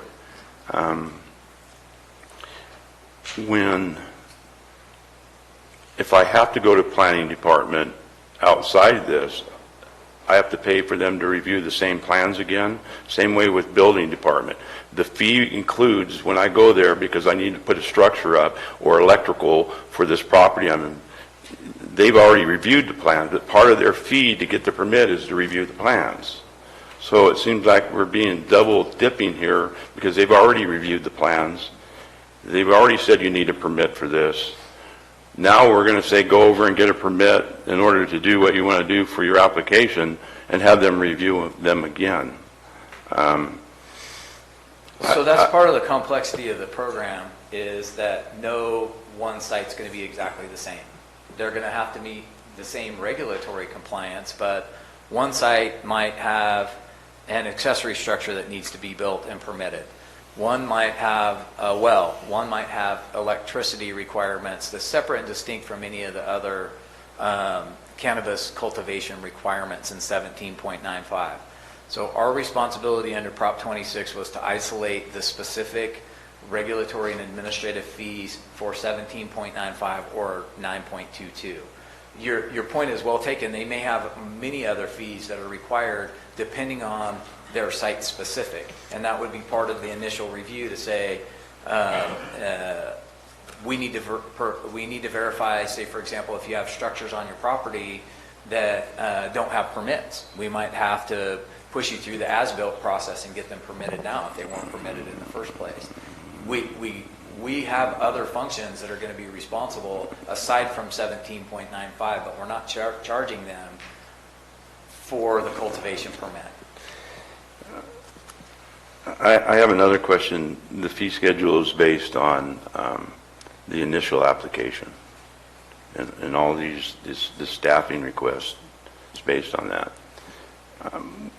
Is there a fee schedule that's been presented after this as an ongoing program? What's their yearly fees associated with that? Because I see you trying to subtract or take $1.9 million from 152 growers that supposedly now at this point and can't do it until they get the permit, do not have plants in the ground now and haven't been growing for 2 years. The urgency ordinance, when they came forward with the urgency ordinance, you had already had been growing. So they already had been growing, they've already had income coming in. Now supposedly you're trying to get $1.9 million from 152 growers again that have had a plant in the ground for 2 years and they can't put a plant in the ground until they get through this process. So after this process has gone through and you supposedly get the $1.9 million that you're spending totally here, what your projections are, how do you fund this program annually with all these people? So that's a good question. There's a couple points I want to touch on. When you mentioned 152, when I presented the fee studies, I was quite specific in the presentation that there's 192 applications possible. Frankly, we just took 80% of them, assuming that not all 192 would be, or 190 would be able to put permits forward. So that's where we got that number from. It's not an exact science, but that's where 152 came from. In the fee study that's been vetted to the public, that I provided the link for, that the board adopted, there is a renewal fee of $2,600 in there. So the first year, the permits most likely won't be 152 permits, but whatever get through in the first year, then we'll be responsible annually for $2,600 for a renewal fee. Ultimately, over time, the program will become mature, and it'll only be the number of permits, assuming we max out at 190 that were ultimately eligible. It'd be 190 times $2,600 per permit, some point down the line, 3 years, 5 years, et cetera. We designed this fee study specifically to address that by scaling up and scaling back down in extra hire staff, that to take the initial volume of up to 152 permits in the first year, and then all the renewals that will come through. Frankly, we assumed there would be 100% renewals. I think it's a safe assumption that if you go through this process in the first year, you're probably going to pay the $2,600 in year 2 to move forward. So the first 3 years or so, we're going to have the initial permits and the renewals coming through. And then at some point, the program will become mature and it'll just be the $2,600. And at that point, we would be staffed around the workload to do the renewals, which are substantially less than the initial. So you have on your staffing request by departments 17 new hires. That's what I counted up here as new. After the first year, what are you going to do with those 17 new employees? When you hire them, you're going to tell them they're extra hire, you're only going to be here for a year?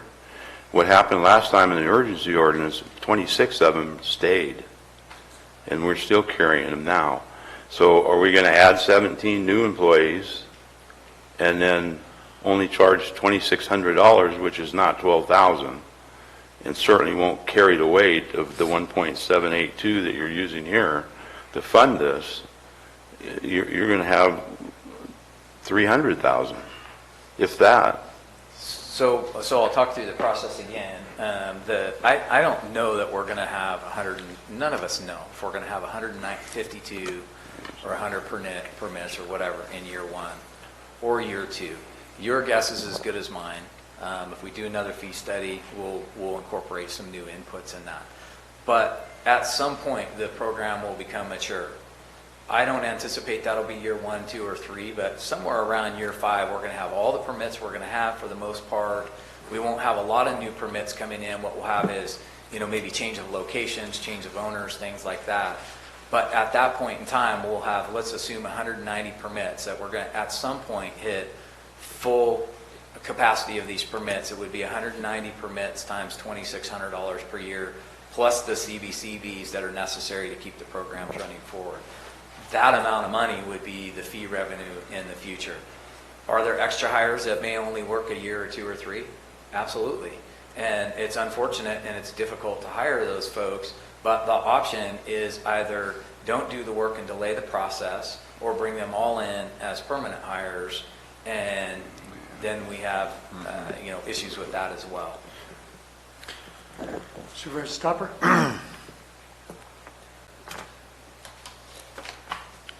Good questions.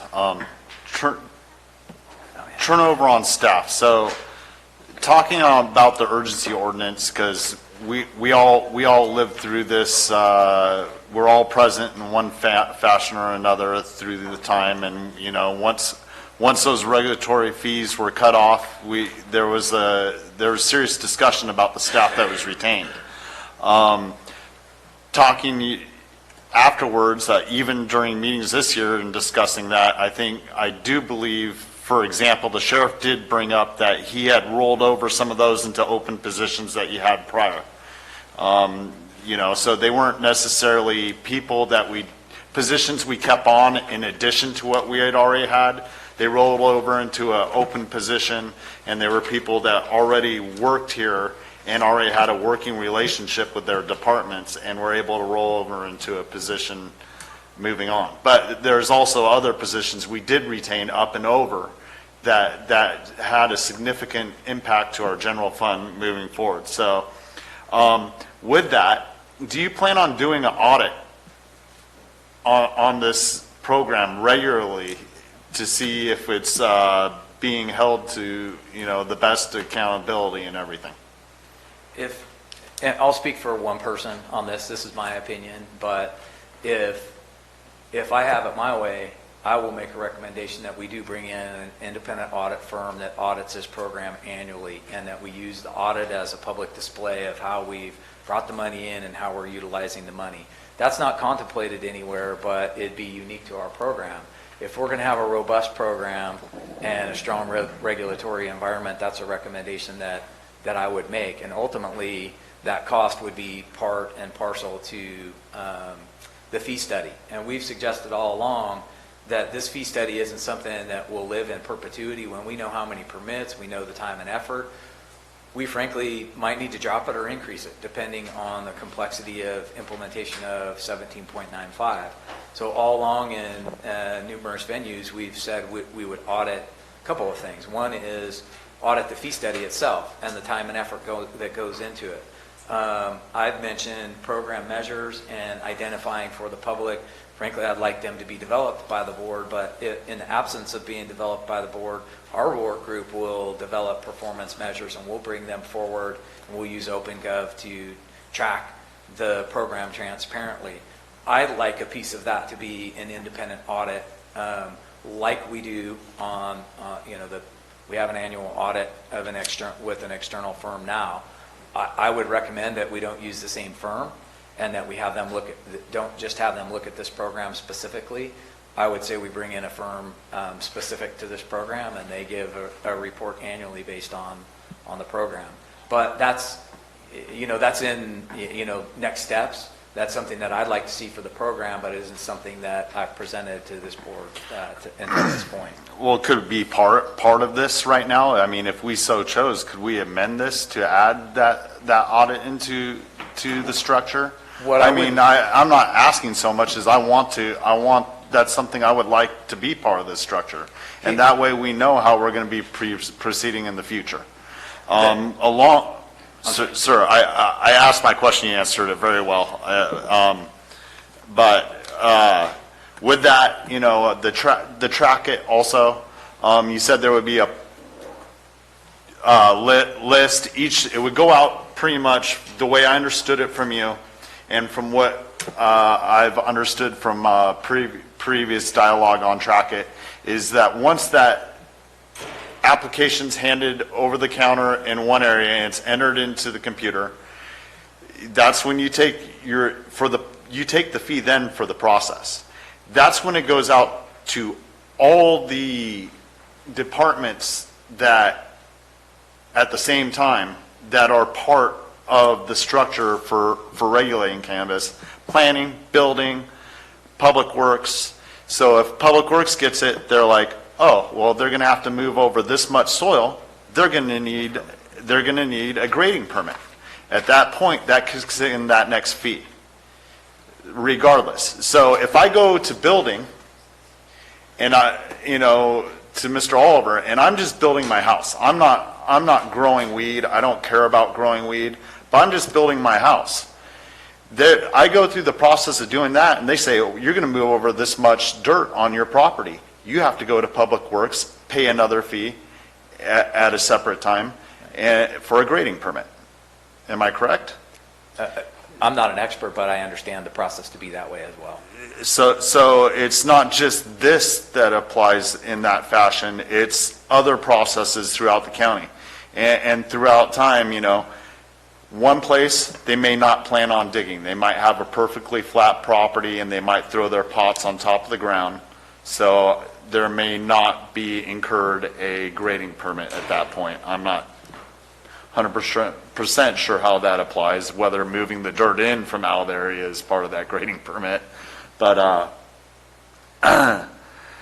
so, yeah, I basically got to my point. I definitely, as we move forward on this, I definitely would like the rest of the board to consider moving forward on, an outside audit.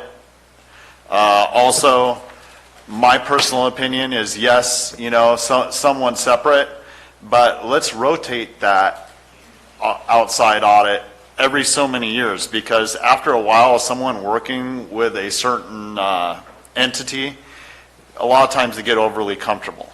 And some things end up sliding just so they can retain that contract. And I would, they should earn that contract. So I'd like to touch on a couple things with that. I don't think we need to modify the fee study now to do that. The fee study is based on an annual, any fee study you look at, it's not a perfect science, right? So we have annual FTE built in that fee study for annual salaries broken down by percentages that they'd be responsible for the program. Frankly, I think that we can look at ways under the current existing fee structure to still fit an audit in, and then when we get further down the road on the program that we may have to make adjustments to the fee schedule. At the end of the day, if it's paid for out of Measure C tax or something else, I think the value in having an audit program in place is worth wherever we fund it from, because there's such a high volatility around the industry. And so the audit, in my book, is worth it. Whether it's this program or any other, you should turn your auditors over regularly. 4 years is fairly common, but in a program like this, I would suggest maybe sooner than that, but certainly no later than that. Then I want to touch on one more thing that you mentioned with the building a house as an example. When somebody comes in to pull a permit to build their house, we don't look at their income requirements. We don't look if they have money in the bank to fund the fee that they have to pay. That fee is dependent upon the time and effort it's going to take for us to review the house and issue that permit. In the case of a cultivation permit, if anybody has been growing the last 2 years, since there was a ban, they would actually be excluded from this permit process. So if we know they were growing and they were growing illegally, they're not able to grow under 17.95. I don't particularly think it's the responsibility of the county to examine where their revenue came from to enter into this permit process, because we don't do any other sort of income verification or capacity in any of our other permits. I'm not sure why we would do it with the cultivators in this particular case. Good. Okay. Let's open up public comment. I would like your questions to be, or your statements to be directed towards the board. This is not a discussion. We will have a rebuttal. Afterwards, board members can, if you ask a question, it's a good question, your respective board member can ask it of the staff. At the end of this, 3 minutes. Carl, you'll begin. Really friendly these days. Started with Mr. Stoughton and ended up with Carl. Thank you very much. Jack? Well, I don't have any problems with the document that staff has presented. In fact, I'm very proud of them for the work they've done. I like the staff. I like all of Calaveras County staff. My problem was with the alternative. When I read the alternative, the first thing I did was call my attorney. Middle of the night. So I'm going to read what I wrote. I was planning on sitting this one out, but this is too egregious and is churning my stomach. Item 20 on the agenda for 11/19 Calaveras County Supervisors meeting appears to be an illegal threat, as the stated consequences, actions, will violate government code. Government code clearly states that the money can only be expended with at least a 4/5 vote of approval on a budget adjustment, or if the expenditures are budgeted with at least a 3/5 vote. But the summary of item, or the alternatives in item 20, state that if there is not a 4/5 vote, the architects of the ordinance will still expend the money, violating the government code. Effectively, the architects of the ordinance, are saying, if we don't get what we want, we'll bring the county's offices to a standstill with an illegal, imposed, overwhelming burden. The architects of this ordinance, are holding the supervisors' votes and their constituents' well-being hostage with an illegal and unethical threat. A legal threat is if you don't do something lawfully, I'll turn you in, or if you do something unlawfully, I'll turn you in. Would you please review? Oh no, that goes to the DA and the Attorney General. The rest of it. I have no problems with you voting for this, but I do have problems with the way it was stated. You don't do that. You do it, but you don't threaten, and it appeared threatening to me. Okay? Very good. Next speaker.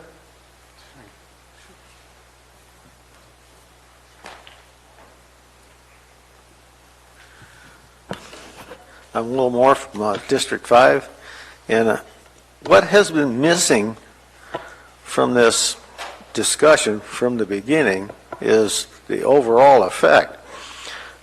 If all we had about our automobile transportation system was the wreckage and carnage statistics, well, there'd be a mass movement to abolish the automobile altogether. But when you consider what we gain from this whole system, I mean, the industry that's dependent on the freeway system and so forth and so on, and that's kind of what's missing here in this operating budget. All we have is the downside, the carnage statistics, but we don't have anything about the benefit of the whole program. I mean, if this industry generates $13 million a year or $15 million a year in GDP for the county, some of that goes to the hardware stores, some goes to the gas stations, some goes to the grocery stores, churches, and whatever else. And that isn't showing up in this discussion, and has it for a long time. It's been missing from the whole thing. And as for cultivation permits and building permits and et cetera, a person doesn't have to live on the property to cultivate it. Maybe they will cultivate this property for 5 or 6 years before they build a house. So they shouldn't need a building permit for their house until they build a house. Anyhow, thank you. Al?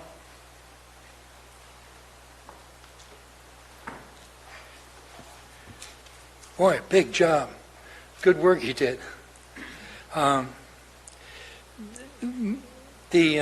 My comments go beyond this particular item in that it's addressing the regulation as a whole, because it has an effect on what's happening here.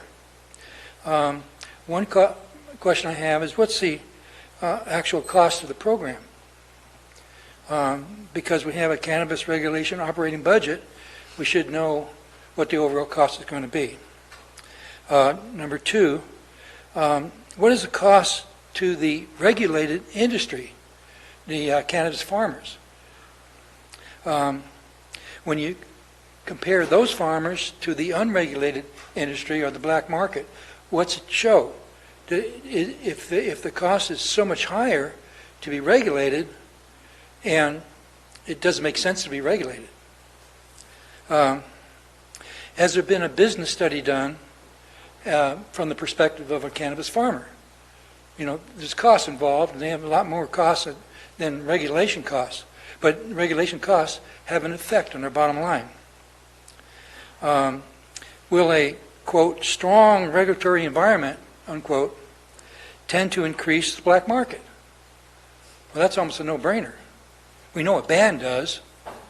Can we establish industry review?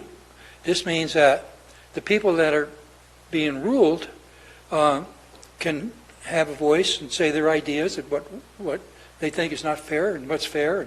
And so it can be self-regulated in a way that when there's real problems, they're anticipated in advance.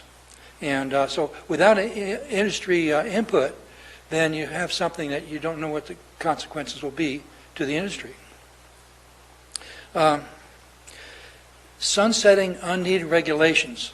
If after a period of time this is not working, do we have a mechanism built in that it would sunset and which means that it would stop unless reasons could be given for it to continue. We know this is true from the last ordinance. Annual audit, it's a great idea. Without an annual audit, you don't know where you're at. The bottom line is, are we dealing with people that are citizens, or are they subjects? It's simpler if they're subjects. But if they're citizens, they have rights to life, liberty, and property, just as each person in this room does. So regulations that will... Thank you. Thank you, Hal. Well, I have a question, couple questions. What happened to the money that we paid for the last time that you guys linked? Sir, what we do is you'll give 3-minute comment to us, and then we can rebuttal at the end. So it's not a question and answer. Oh, okay. I just... And it's your first time here, it's all right.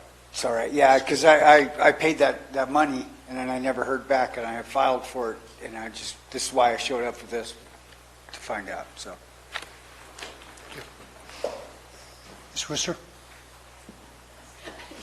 Thank you. I'd like to kind of back up what Al said.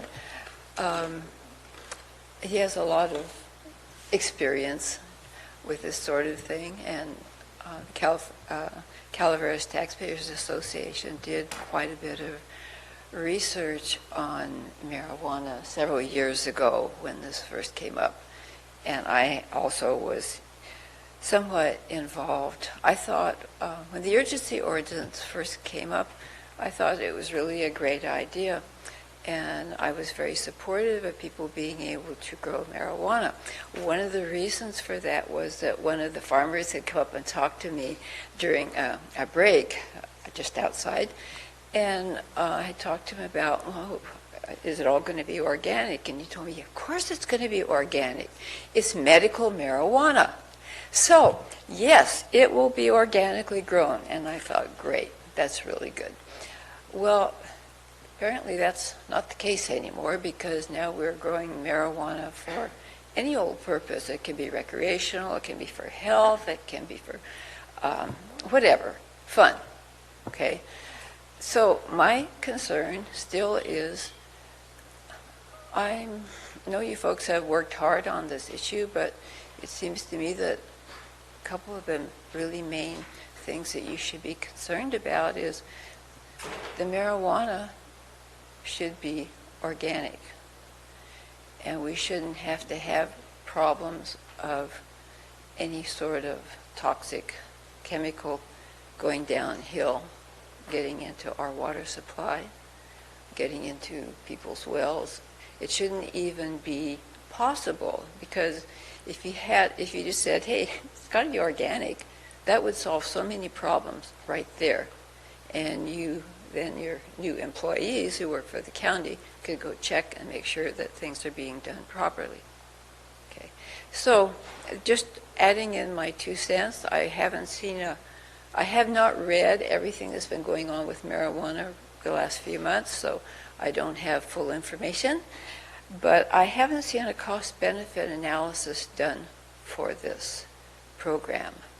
And I think there should be one. If you want to look at the environmental concerns, if you want to look at that, you really need to do a cost-benefit analysis, because I think the costs, long run, to the county are going to far outweigh whatever benefits you're looking toward.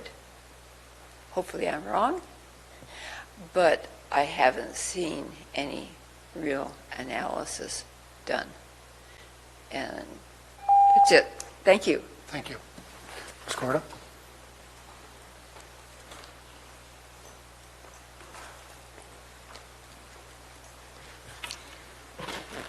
I agree with everything she said.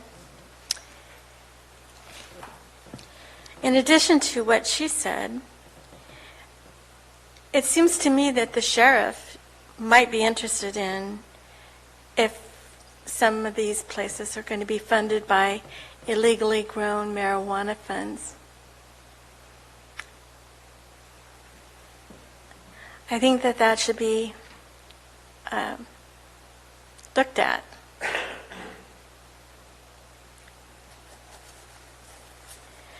Illegally grown marijuana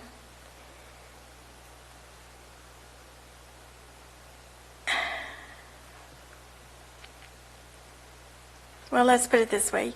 Your regular constituents are being relegated to second-class citizens in favor of the pot industry. Before the ban, if you went into a certain hardware store, there was no help for your pick-and-finish questions because the pot people require the full attention of the store workers. This is just an example of how it's going to be in Calaveras County for constituents, just regular folks that aren't growing marijuana.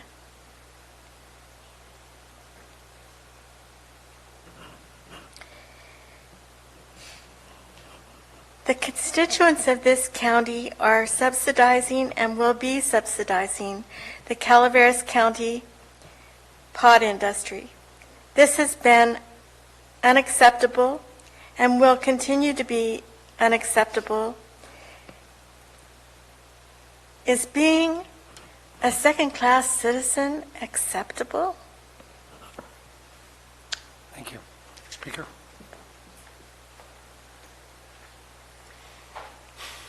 Jennifer Stewart, District 2.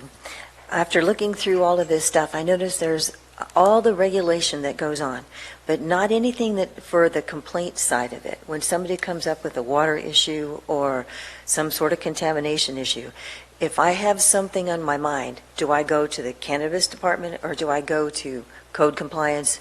Or if it's water issue, then my groundwater has been depleting so much because of use around me, where do I go?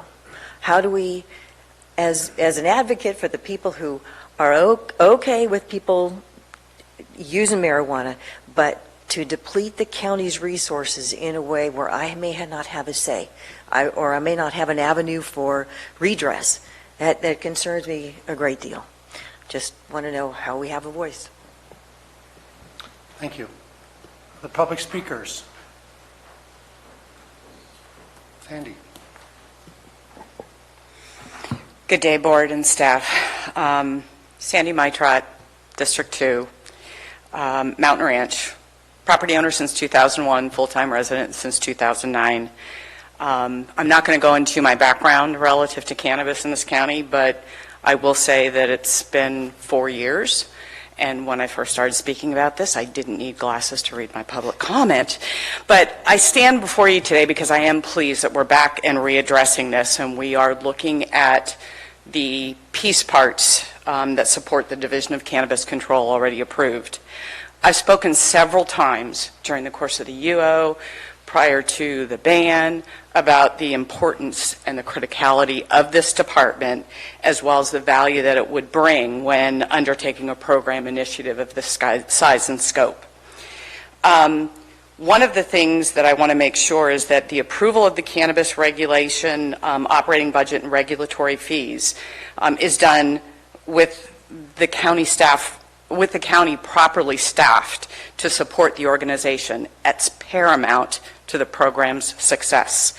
Any decision otherwise would be remiss and call one's decision-making ability into question. One cannot ignore what took place on October 22nd when the ordinance was approved and underfund this organization out of spite. I've spoken several times about Cal 815.6. As a reminder, within that code, there is a mandatory requirement for municipalities to enforce the civil codes they enact. Calaveras County has now approved an ordinance that requires the establishment of a regulatory framework that enables effective, and I want to underscore that word, effective oversight and enforcement. Also within that same code is the responsibility to protect against the risk of a particular injury. Keep that in mind. I implore all of you seated before me today to do the right thing to ensure the citizens of Calaveras County have the administrative rigor and law enforcement backing required to protect us from risk, to protect us from injury. Specifically, I would like to see Supervisor Mills address Dina Morris as an example, one of your most outspoken constituents, if this is not approved, as to how you will keep her safe. Supervisor Toffanelli, your appointed planning commissioner and constituent Trent Fiorino, I want to be able to see you look him in the eye and say why you felt his safety was a risk that it was worth taking. Either of these individuals might file litigation under the auspices of Cal 815.6. Think about it. Don't be foolish enough to set the stage after being so derogatory time and time again about the UO. Thank you very much. Ms. Smith?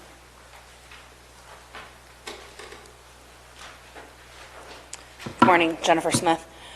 To answer Gary's concern, as I see it, cannabis permit is simply a path to one's cannabis permit.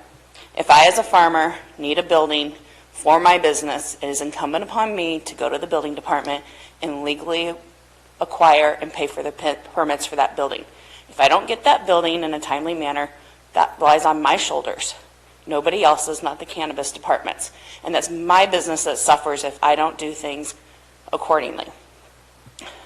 It's incumbent upon each participant in this program to understand everything that's involved in a cannabis business and a cannabis farm. It is not simply just paying a permit that the county issues you. I spent over $2 million on my farm this year. And if a farmer is not prepared to do that, that is not the county's responsibility. It is not the cannabis department's responsibility. It is the farmer's responsibility. This is free enterprise, and we need to look at it as a business. Each of you have sworn to bear the truth, to bear true faith and allegiance to the Constitution of the United States and the state of California. You swore an oath to take the obligation freely without any mental reservation or purpose of evasion. Let's focus on purpose of evasion. You were elected to faithfully discharge your duties. You were not elected to obstruct or create false bottlenecks in any process based upon your personal moral agenda. Our law enforcement officials have been vocal that they don't like some nuances of SB 54, the sanctuary state law. They've been critical of Prop 47 that reduced many felonies to misdemeanors and raised theft limits. Yet they stand by their oath and they enact and follow these laws. I'm asking you to do the same thing. 17.95 has been established, and whether you personally support the ordinance or cannabis use or cannabis cultivation, it is here. It has been voted in, and it is on your rule book to enforce and support. I'm asking you to do the right thing. Fund this department. This ordinance is moving forward. Don't put our employees at jeopardy and put the burden of this work on their shoulders. We are already understaffed. We are already underfunded. Let's do this right. Whether you support the ordinance or not, do the right thing. Thank you. Thank you. Any further public comment? Seeing none, I will close public comment and bring it back to the board for our further discussion or questions. Supervisor Stopper? So, I would like to address some of the public comment. The gentleman that had the skateboard, he already left, so I'm just going to drop that one that I took a note down on. There was multiple things brought up about environmental. The young lady in red over here that came up and talked, and a few others. And these are the concerns of, I believe, every one of us, no matter what you believe about the issue, regardless. The state, through Track and Trace, has put together a lab testing for these things. So the limit on pesticides and fertilizers is very extreme, all the way down to the heavy metals. So it's going to be hard for some people to even plant in the natural ground in their area in some instances. Also through the Water Quality Control Board, when you file through there, there's actually a runoff, and you have to show a site plan, and you have to show what the runoff goes through. And if funding this will help ensure that people are out there to inspect that things are done the way that people put forward on their site plans. So funding this program will also help facilitate mitigating many of the environmental concerns. Personal viewpoint for me is the reason for regulation is to mitigate those concerns. Illegal farms abide by no rules. The people that come in and they pay their $12,000 and then however much it costs for their building permit and then their grading permit to the point where they're in $30,000, $40,000 deep before they even get to put a plant in the ground. Those people are paying that money to abide by these set of rules, and at that point, I would certainly hope that's insurance enough that they don't want to lose that permit at a later date, and they would want to comply to the full extent of the law that's been put before them. That's it for now, sir. Thank you, Mr. Topper. Mr. Mills? Yes. It's too bad that this county hasn't approached so many other priorities since April of this year with the same vigor and enthusiasm that they've done this. Now, if you remember, we didn't fully commit to CBCB, and the reason that I didn't do that, because we removed the sheriff and we made it a separate code section. It ended up as a 3-2 vote. It wasn't unanimous. This should have been part of Title 17. And I consider the discussion below to say that if we don't agree to this on a 4/5 vote, that we're in essence going to violate state law by doing that. We're going to fund this department another way. It's an out-and-out threat. Now, I built and stood up a lot of projects in my life, whether they be departments or infrastructure. And the first thing that you do is you decide, what is it going to cost me and how am I going to bring this forward? What is the backgrounding that's necessary to make it happen? But I don't see that here. We're pulling together all of these positions, and if we don't fund it with a 4/5 vote, then we're going to be working people out of class. We've got new positions that we're probably going to have trouble filling, just like we did under the urgency ordinance. We're going to have to discuss truly whether these capital assets are sufficient. Is one new vehicle, to handle 152? And I remember back in the original discussion, wasn't it about 1,900 workers, and now it's up to 2,888? That's leading me some questions of whether we really understand what's going on. And I've been asking for a long time, and I'm going back to April, what are the costs to date? We want to scream transparency, but I have yet to see the numbers on what it has cost in staff time to get us to today. Now, we have an approved budget. It's very specific about what it funds within departments and what pieces that those monies are to be spent for. Those departments have specific funded priorities. There was no new department that was set up in the 1920 budget. And there was no funding. There was a lot of things that were, remember the backgrounds under the urgency ordinance, and there was conflicts between whether or not the sheriff and other people agreed to what those background checks were going to be. So they ended up on somebody's desk. Is that what's going to happen again?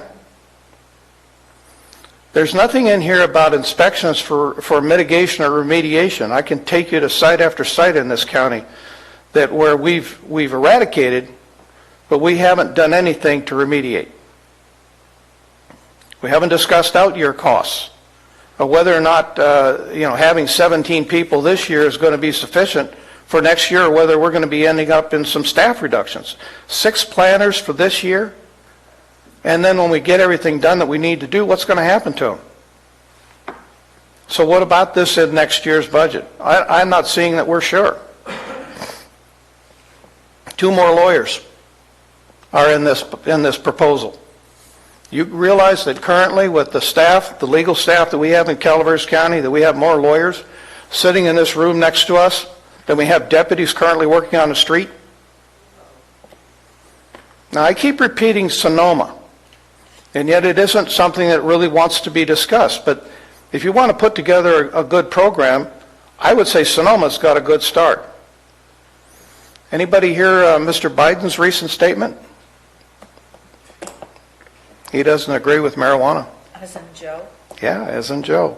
Take the time to read or to go over the CBS News story about Humboldt County that was done less than 3 weeks ago, and talking about, well, if we can't get it through the system, we're just going to divert it, and we're not making money at it anyway.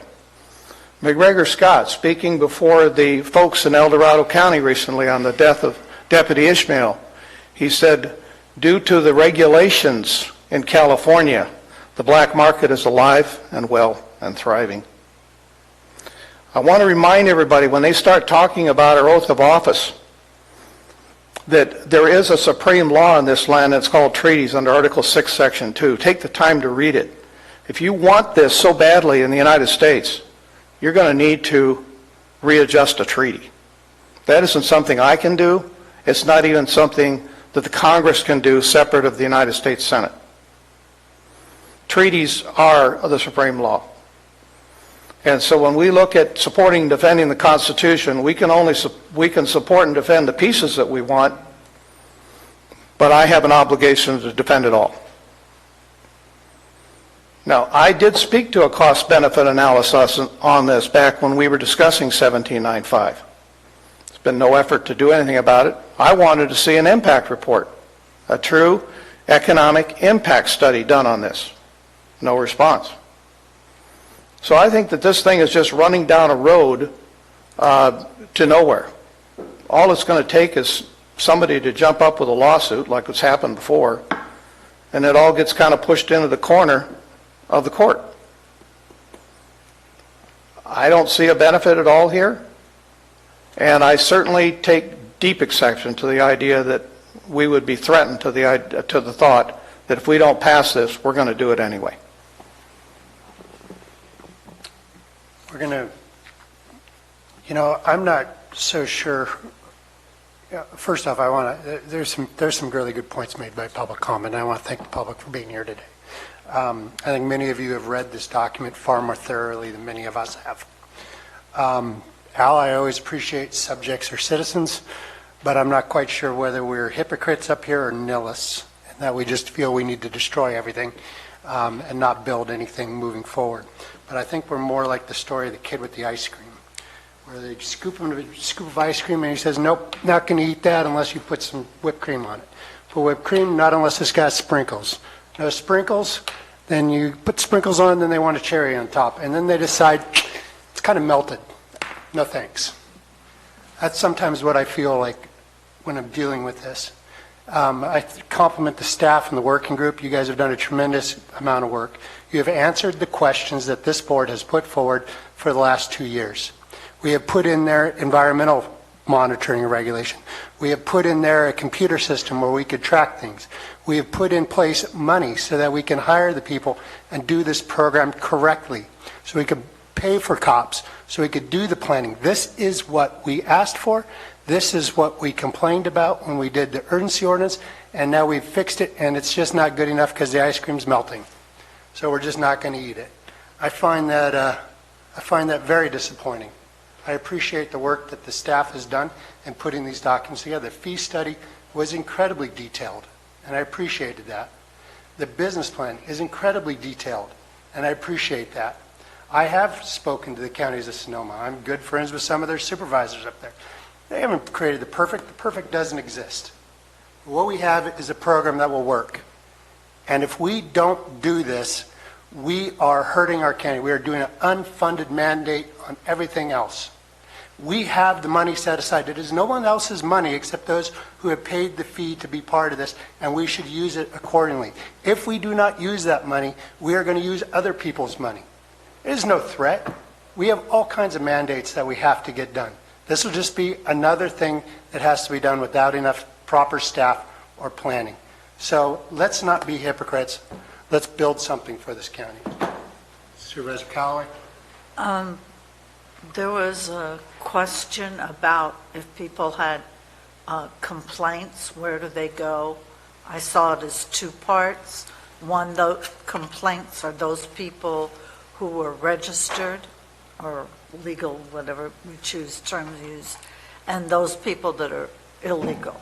I know there's a phone number people can call in on illegal growers, but I think that was a good comment. If someone has a complaint or a question, where do they go? And I'm assuming it would be to this division, but, I mean, that's just sort of a process question that could be clarified at some point as you get going.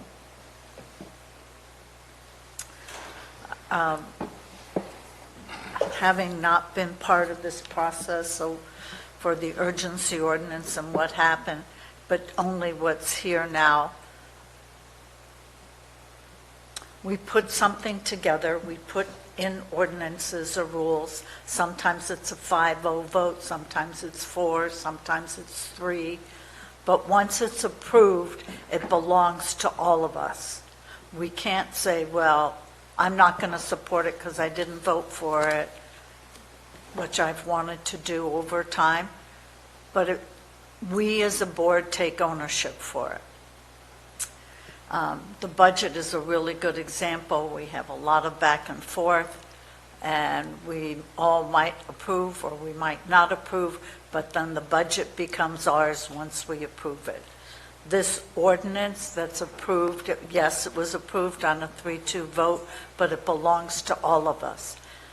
It now is time for us to implement it with the funding that will be available to implement, because it will be implemented. I didn't see it as a vote, I just saw it as something that this board approved, and we want it implemented. So now we have the money to do it, and I think it's time that I make a motion. Well, I move that we, what? No, You want me it's to just- talk? No, I was going to say we have a motion. Yeah, I want to move we adopt the Division of Cannabis Control operating budget and the appropriate changes to the auditor, controller, and the purchasing agent. Supervisor Toffenelli, we have a motion on the floor. Yeah, but I want to speak. I want to address a couple of public comments. This is not a moral issue for me. And those people that know me know that. Any issue that comes before this board, I research it and I vote accordingly, and have. Many items that come before this board, I voted for, even though I did not believe in it. Even when I felt it was not in the best interest sometimes, but it was at the time the best way to vote for it through the research that I've done. This is no different.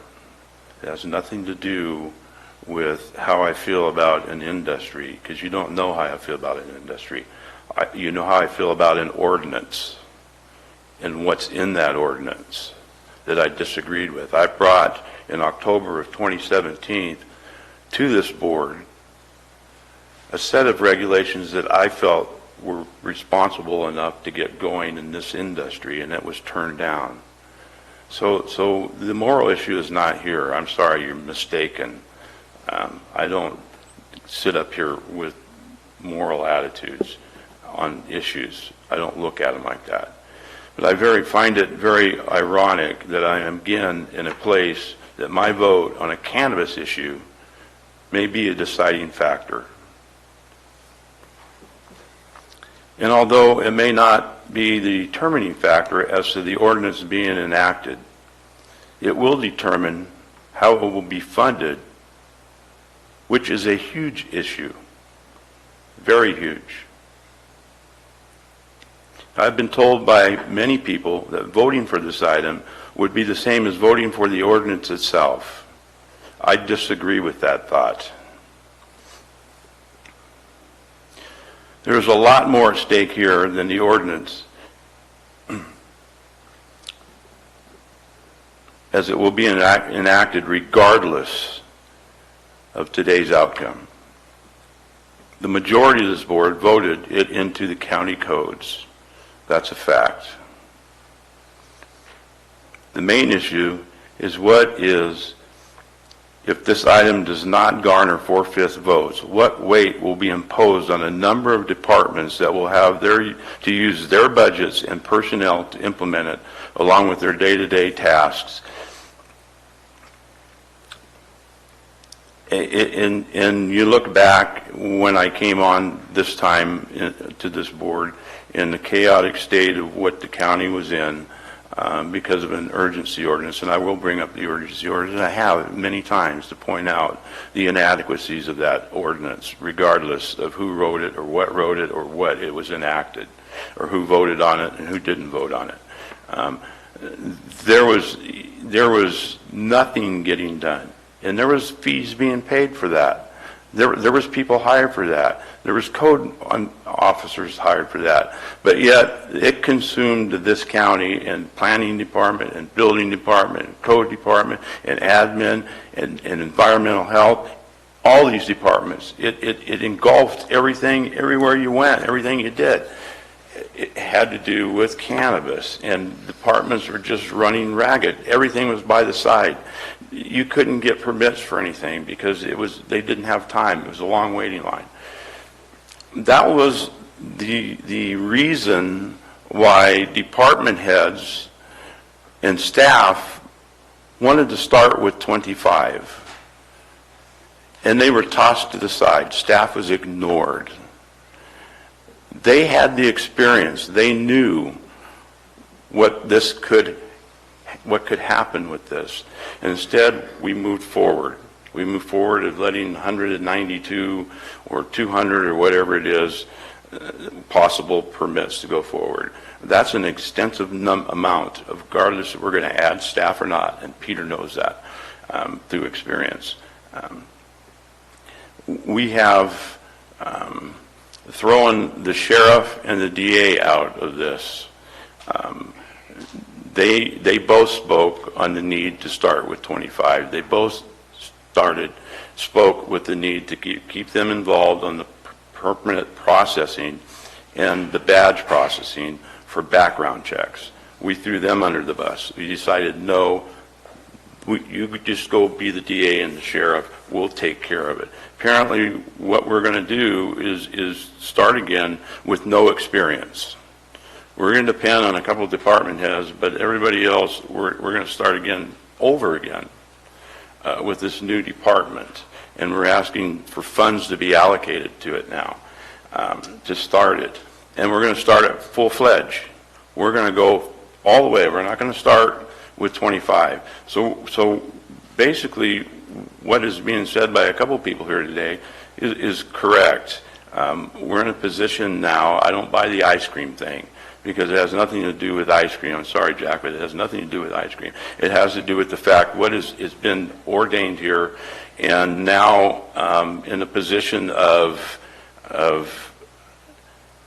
funding it. And I have some problems with the funding source. I'm not sure. And I know you went through a lot of time and a lot of studies in going forward. My problem is if you start advertising for all these departments or all these staff for these departments, and the funding source is not there. Even the CBC, you're talking almost 3,000. I don't think there was 3,000 people working in this industry when we had it going before. And so you're going to get 3,000 people coming in for these CB badges. If they don't show up, you don't have 3,000. You're not going to have the 470 to fund that part of it.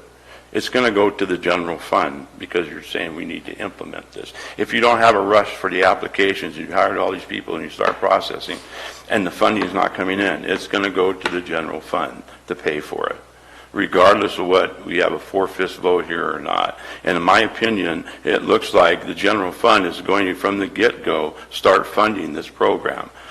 You're asking for $38,000 immediately to buy a vehicle and card machine and so forth. That's coming out of general fund. You haven't taken a dollar in yet. So there's a lot of general fund dollars being expended here that are other people's money that I just have a hard time with. When I brought up about the urgency ordinance and when they were already growing, it wasn't the fact of the money and where the money was coming from. That had nothing to do, and I'm sorry if that's the way I was projecting to you about the funding source. Regardless if it's in the cannabis industry or a steel industry or what industry it is, when you have to pay fees, you pay fees. There's no question where the money is going to come from. My point was that the industry was already going at that time. It's now shut down as far as permitted. So it's been shut down to be starting all over again. And they hadn't grown in 3 years. It doesn't mean that's where their money's going to come from. The other issue I have is when I was talking about a building permit or planning permit or a grading permit, it wasn't the fact that every person is going to be putting in a building or every person is going to be putting in electrical that's going to be growing. But certainly if they have to put in a well, which is part of the permit process, where the water's coming from and the testing of the wells and all of that, those are permits that need to be issued. And they're going to be separate. They're not part of this permit. But yet, the fees for this permit are being routed through those same departments. So it seemed like a double dipping to me somewhat when you're paying a fee here, even though it's to obtain a permit, but you're running what you're going to be doing through each one of these departments for their review, and then you're going to come in and determine you need a permit. You're going to go back through the same department for a review again to determine what your fees are going to be. My idea was if they're going to submit what they're going to do, then we should review it, and they pay one time for a review, because right now they're paying two, and they're going to be looking at the same thing in the building department. They're going to be looking at the same thing in environmental. They're not going to be looking for plans. Doug, I understand that. You're not going to be looking for construction plans, but you're going to be reviewing it overall. And so if that's the idea, then the possibility is during the review process, they could have some idea of what they're trying to accomplish. It just seems at some point it could be, because you're hiring planners, and you're hiring, the other issue is you're hiring 2 new code officers. We hired a bunch of code officers under the urgency ordinances, which we still have. Now we're going to hire 2 more for this program when those were hired for the program to begin with. I'm not sure the fee study is where the fees coming in are going to maintain this program. I don't think after the first year and you get going on it, you're going to have enough fees coming in to handle all of the employees that you've brought on. And my concerns again are absorbing those.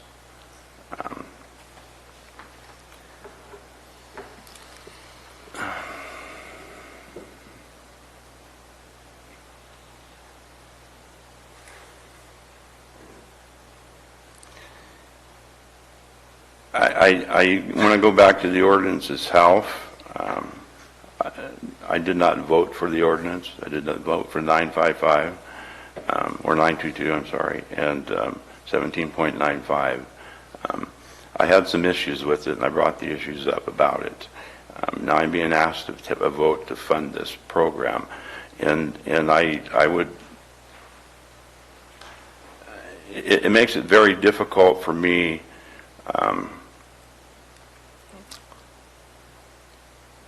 with a couple of issues on the ordinance itself, and that's the final statement on it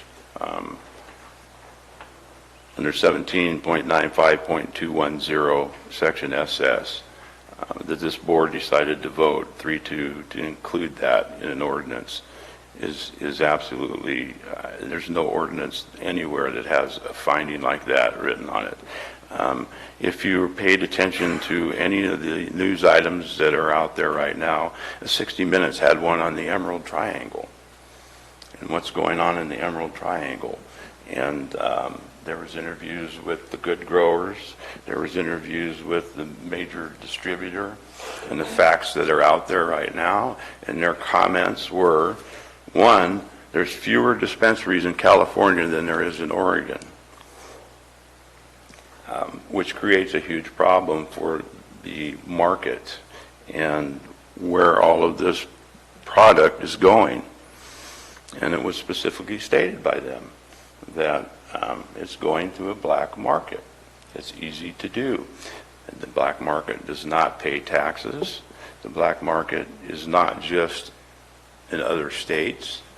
The black market is running freely right here in California based on the fact that the legal growers and what the products they do sell to dispensaries, there's a glut for it. It's more than growing more than can be expended or sold, and the fact that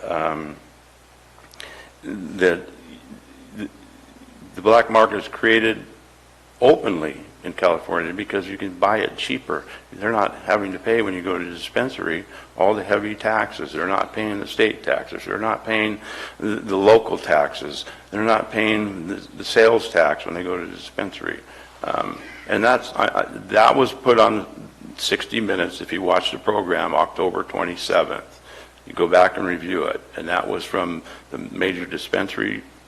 There's distributor and local growers complaining about the black market and the taxes that they're being charged for their product, what's being forced on them, and what's making them force them to sell it elsewhere. I know the Trace and Track program is supposed to be up and running. It's not really going well right now. Doesn't say it won't be in the future, but it doesn't mean also that the state is going to have, or the counties, who's probably going to be charged to enforce it, is going to be out on every farm all the time, making sure everything is being run correctly. I don't see the manpower there. The state certainly isn't realizing the income that they thought they were going to get when this program started. So it makes it very difficult for me to say I will fund this program. And I understand the weight, again, that's going to be placed if I don't vote yes for this program on all the departments and the department heads. It will be tremendous just from the number that's been decided by this board.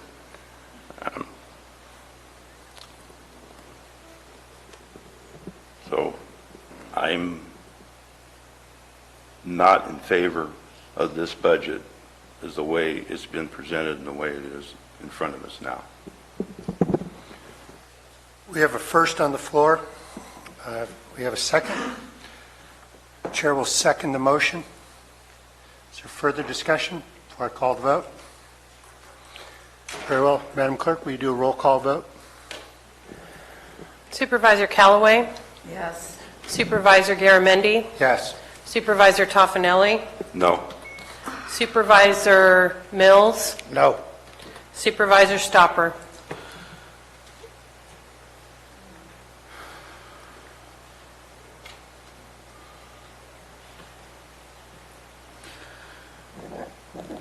Yes.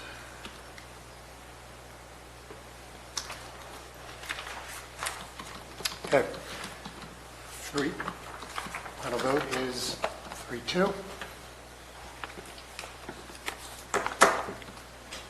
Item does not carry. I want to thank all the staff for all their hard work. And we're going to go to lunch now.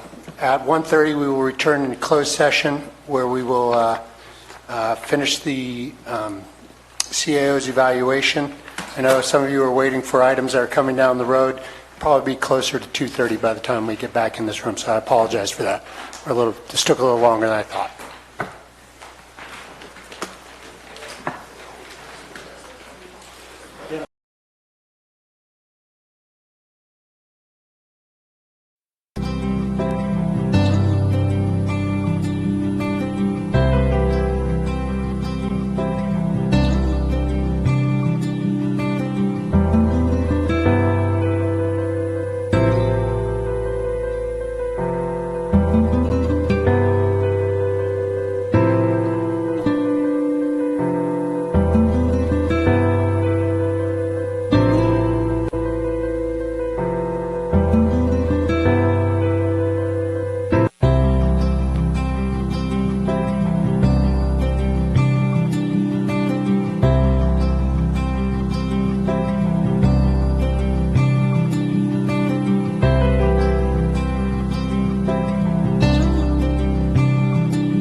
Thank you.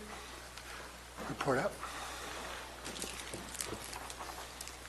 Welcome back to the Calaveras County Board of Supervisors meeting. Madam Clerk, will you please report out? I will, thank you. Item 1, Public Employee Performance Evaluation, Government Code Section 54957B1, Title County Administrative Officer. This item remains open and will be continued at the end of the meeting. Thank you. Okay, we are on item 21, everyone. Item 21 is from the Administrative Office to receive an update on the emergency repairs to the boilers and related mechanical systems located at the adult detention facility, make findings that an emergency continues to exist, and continue this item to the next regularly scheduled board meeting pursuant to Section 22050 of the Public Contract Code. This requires a 4/5 vote of the Board of Supervisors. Ms. Rich. Good afternoon, Mr. Chair, members of the board, Bonnie Rich Administration. I am pleased to report to the board that the repairs have been completed. Patrick was able to confirm that for me today. The contract in the amount of $28,846 will be paid as soon as we get a final invoice. The action now needs to be modified to ask the board to terminate this item. It is no longer an emergency, and then we will move forward with having the CAO execute a notice of completion. Thank you. Any questions from the board? Mr. Mills. Thank you. How are we paying for it? This contract is budgeted for and is being paid for out of the facilities budget unit, professional and specialized services. Not Teeter. Thank you. Thank you. Public comment on this item? Seeing none, I'll bring it back to the board. This is going to require a 4/5 vote. Is there a motion? I'll move this item, Mr. Chair. Moved by Supervisor Toffenelli. Is there a second? Second. Second by Supervisor Stopper.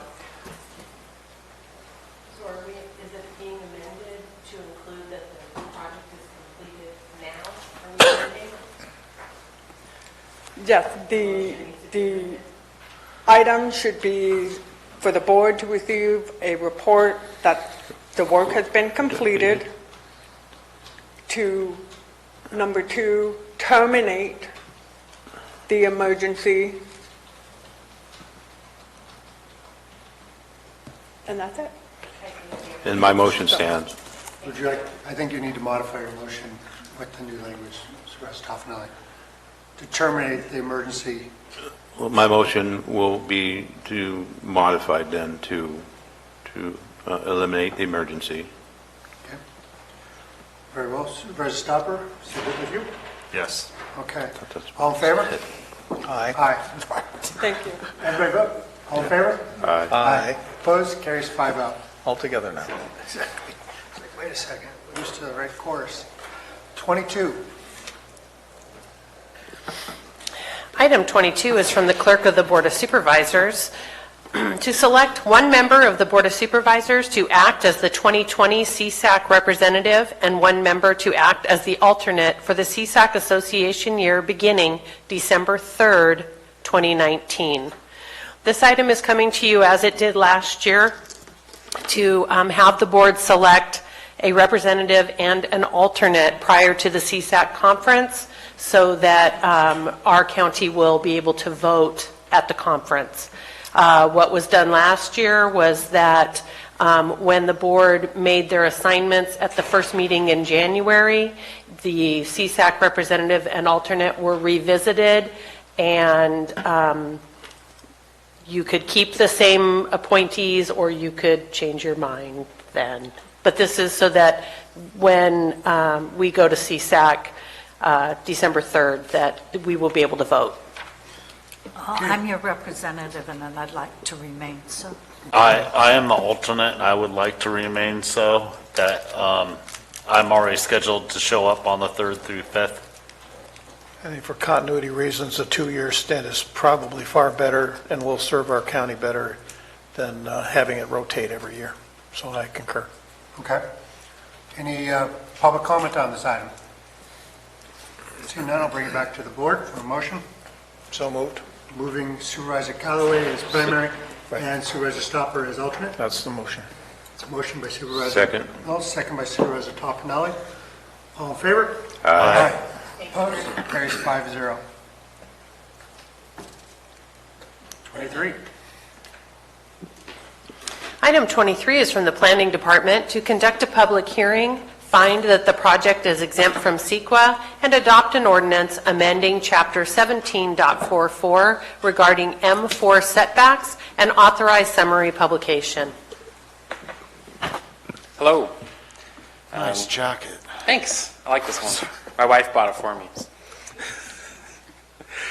All right. So this is Planning Project 2019-070. It's an amendment to Chapter 1744, revising the required setbacks for the M4 Business Park Zone.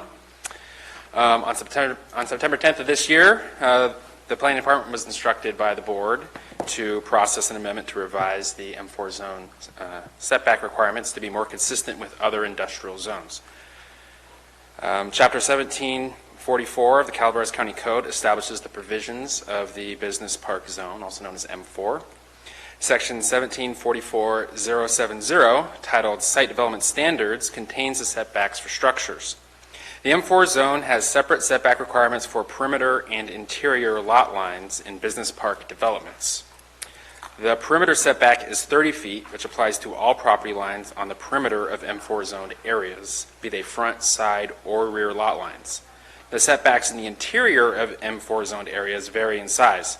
The interior side and rear setbacks are 20 feet, which is 10 feet less than the perimeter setback, while the interior front setback is 50 feet, which is 20 feet more than the perimeter setback. The M1 and M2 zones do not distinguish between interior and perimeter parcel lines. The front setback for all parcels in these zones is 30 feet or 60 feet from the center line of a road, whichever is greater. In order to make the M4 interior front setback more consistent with the M4 perimeter setback, as well as the front setbacks for other industrial zones, the proposed change to Chapter 1744.070 is as follows. Front 30 feet from the property line or 60 feet from the center line of the road, right-of-way, or easement, whichever distance is greater. The perimeter setback requirement will remain in place. This change to the interior front setback will allow more flexibility for property owners to develop M4 zone parcels and will not alter the permitted uses or performance standards for the M4 zone.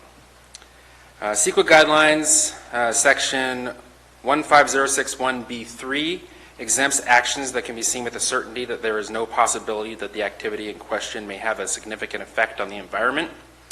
A 30-foot setback currently exists in the perimeter of business parks as a buffer for the development in differing zones. Establishing the same setback for parcel lines bordering the same zone will not have a negative effect. This amendment to the setback requirement does not change any permitted uses, performance standards, or the allowed density or intensity of use in the M4 zone. On October 24th, the Planning Commission held a hearing on the proposed amendment and recommended that the amendment be adopted on a 5-0 vote. Thank you. Any questions from the board? Mr. Mills? Azaris, thank you. Excuse me, Mr. Chair. This is a public hearing. Do we need to open the public hearing? Thank you very much. Public hearing is open. Thank you. Good catch. Supervisor Mills. Good catch. So is there a specific M4 parcel that this is aimed at? This question for staff. Or are we, that would be my first question. Is there an M4 parcel that kind of drove this decision? There was a proposal that we have in the Toyon Business Park that was an impetus for this, but in looking at, this would apply countywide wherever the M4 zoning exists. So this helps us to gain some consistency between the M4s, the M1s, M2s. Right. And just kind of get it all in the same number? I think when the M4 zone was created, I think that the concept was these larger sort of business park with large sort of campus-like setting. That obviously hasn't happened. There hasn't been a lot of demand for that type of development. Most of what we see in the M4 zone is similar to what we see in the M2 and M1 zones, and so why not make the standards the same? Okay, thank you. Further questions from the board? None. Public comment? Seeing none, I'll bring it back to the board for further discussion or a motion. Just to close the hearing? I was going to close it when the vote, but yes, hearing is closed. Now we'll bring it back for a vote. Sir, so moved. Moved by Supervisor Stopper. Second. Second by Supervisor Toffenali. I have a question, I'm please. sorry, before I call the vote. Supervisor Callaway? Are there any downsides to doing that because of the intensity of use in M4? Well, I'm not sure exactly what you mean. Again, the uses don't change. The only thing that Right. would different, and typically what we've seen is when you have a large setback, that's where people put the parking, because the buildings have to be set back. In this case, they would have the ability to put the structure closer to the property line, and then parking would be placed elsewhere on the property. So I think it's just allowing more flexibility and rearranging where parking and structures would go. Okay, thank you. Very well, I have a motion and I have a second. All in favor? Aye. Aye. Opposed? Carries 5-0. That was wrong.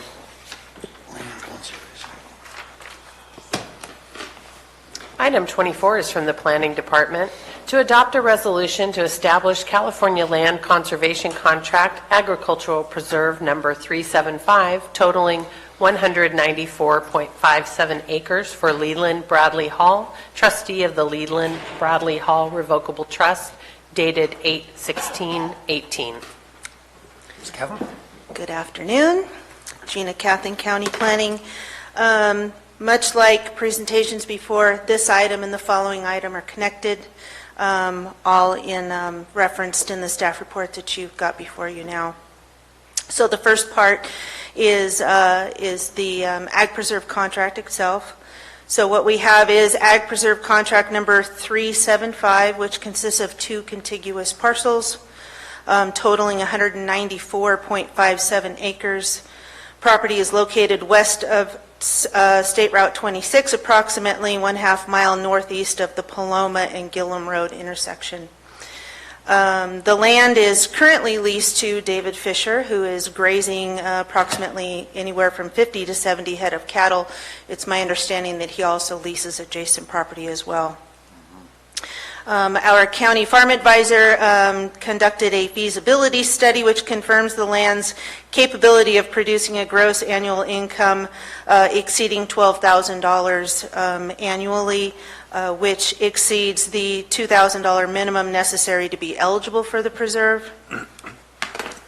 Currently, the parcel is developed with a single-family residence, one residential shop building, a horse barn, one well, as well as perimeter fencing. Future improvements pertaining to the ag operation will include cross-fencing the property.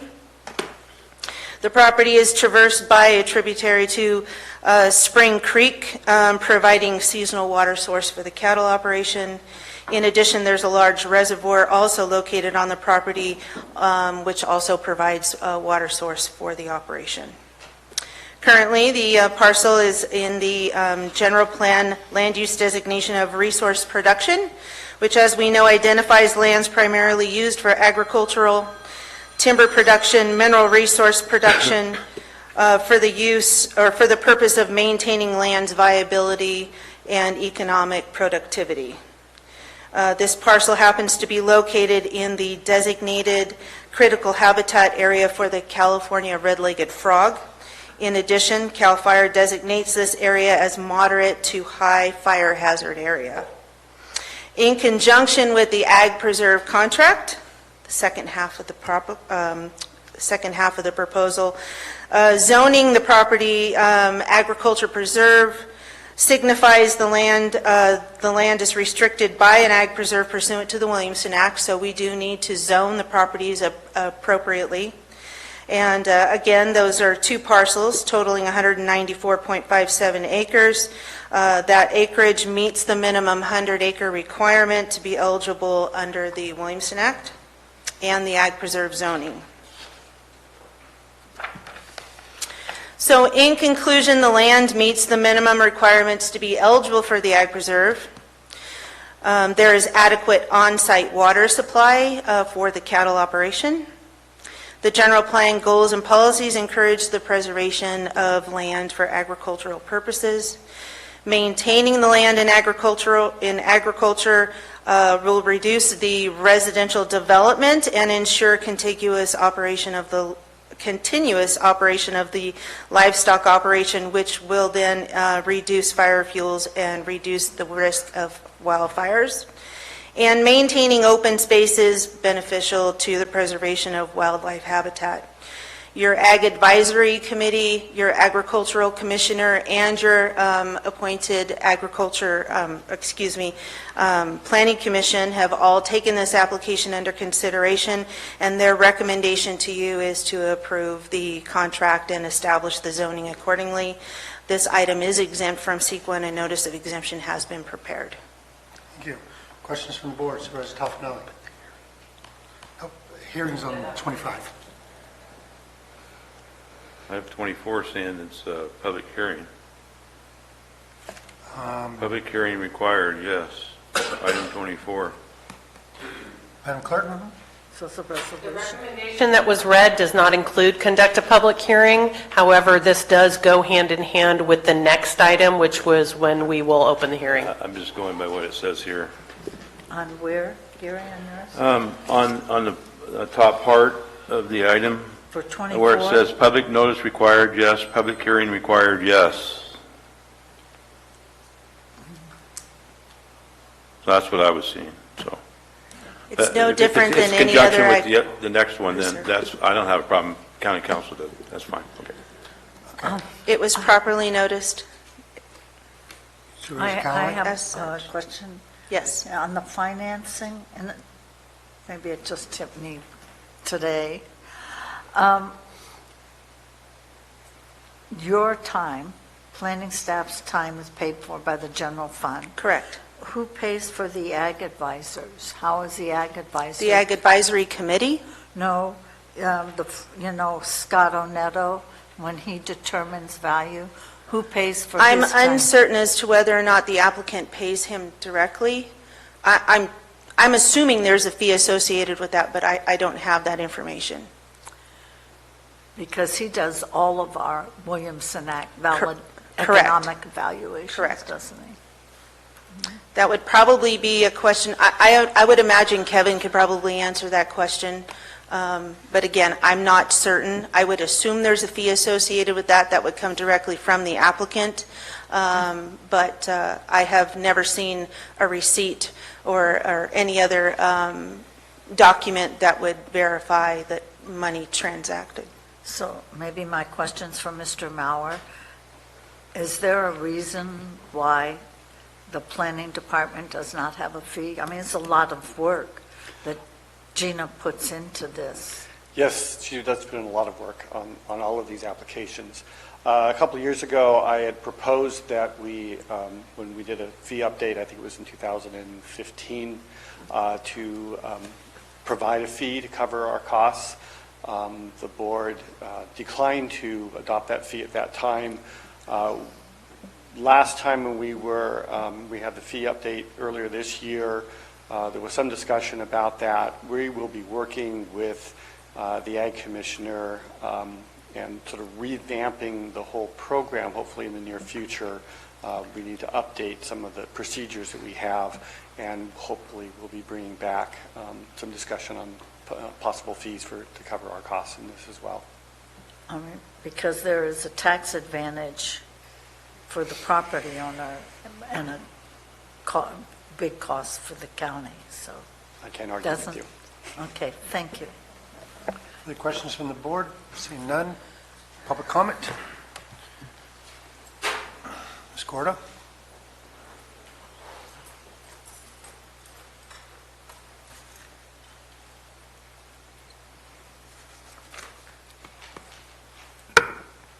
Land changes are a facilitating potential for growing pot.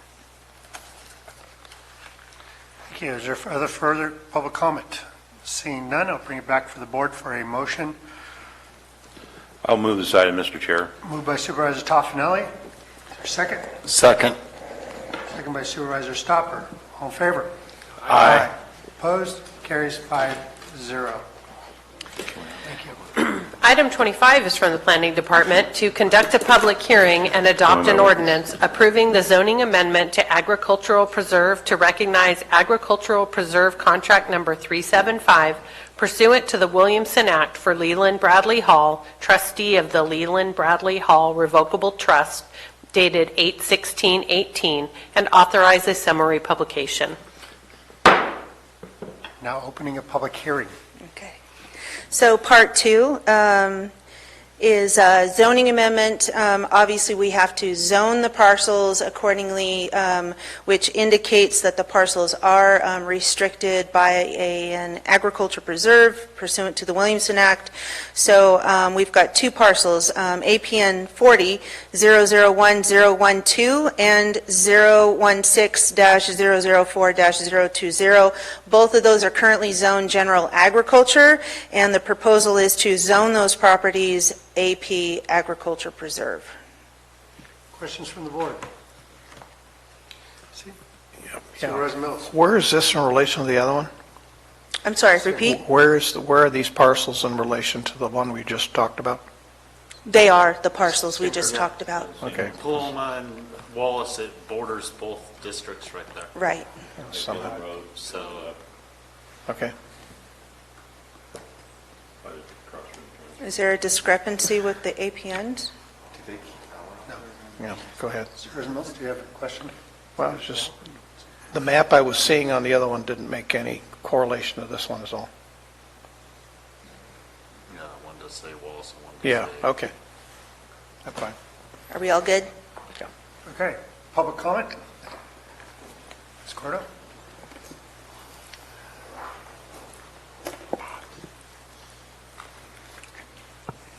In the paper, Gillum Road and Paloma Road and Highway 26 and Gillum Road are there often. And I am not involved with the Sheriff's Department, so I don't know exactly why. But there are assaults and other things going on. And so, again, I believe that there's a possibility that there may be present marijuana growing there, and this change also facilitates the growing of pot. Thank you. Further public comment? Seeing none, I'll bring it back to the board and I will close the public hearing and look for a motion. I'll move this item, Mr. Chair. Moved by Supervisor Toffenelli. Is there a second? Sir, I'll second it. Second by Supervisor Stopper. All in favor? Aye. Aye. Opposed? Carries 5-0. Great, thank you. Thank you, Gina. Thanks, Gina. Okay, I'll just take a second. Yeah, I got confused with the next one when I was looking at the maps.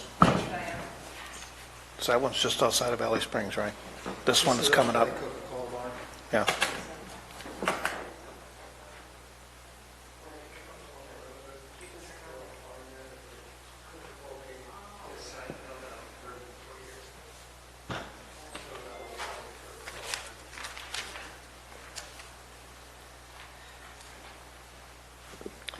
Item 26 is from the Planning Department to conduct a public hearing, adopt a negative declaration, authorize the summary notice, and adopt an ordinance amending the zoning of APNs 040-001-064 unclassified, 040-025-009 rural residential 11-acre minimum, and 040-026-020 rural residential 5-acre minimum to general agriculture for Paloma Farms LLC. Authorize publication of a brief description and map of reclassified property. Thank you. I am opening a public hearing. Hello, Board. Ifatu Samuel, Planning. I'm going to be presenting the zoning amendment for project number 2019-010 for Paloma Farm, LLC. So starting off with the project location, the address is 3501 Paloma Road in Valley Springs, California. This parcel is located on the north side of the Paloma Road, and on the east side of Cosgrove Creek, on the west side of the Paloma and Gillum Road intersection.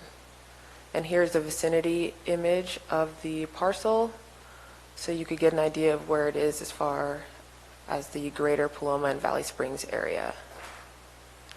So the project description is to rezone parcel or APN ending in 009, APN ending in 064, and APN ending in 020 from rural residential to general agriculture to allow for agricultural operations.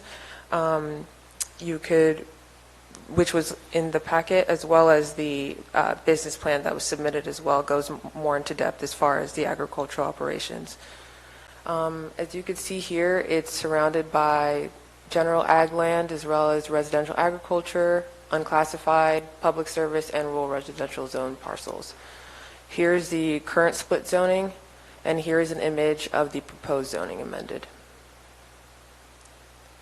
As far as the property description, currently the property exists as a hillside slope with an existing metal shop on the property as well. And here's another image of the rest of the property here.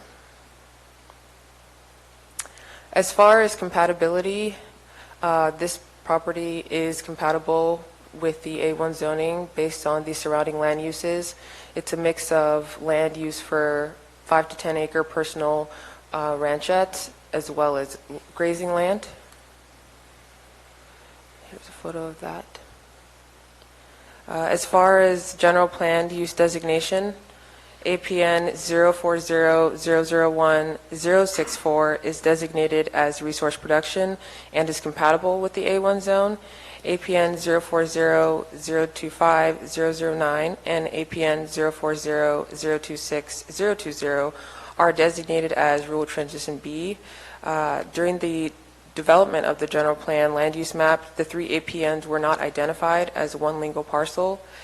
APN 040-025-009, which is 4 acres, and APN 040-026-020, which is 15.12 acres, were designated as rural transition B based on their individual acreage and are compatible with the general plan based on policy LU 1.4, which allows for lower density or intensity zoning that would normally not be compatible with the land use designation. I'm sorry to interrupt, but I just want to make sure. So these are all one parcel now? Yes, with 3 APNs. So we had a little administrative thing, but it's one parcel? Yes. We're not, okay. Yeah. Thank you.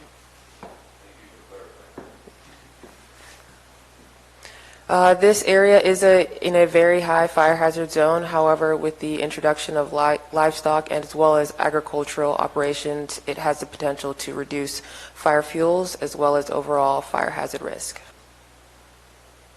An initial study was done on the parcel and a negative declaration was prepared, finding no significant impacts.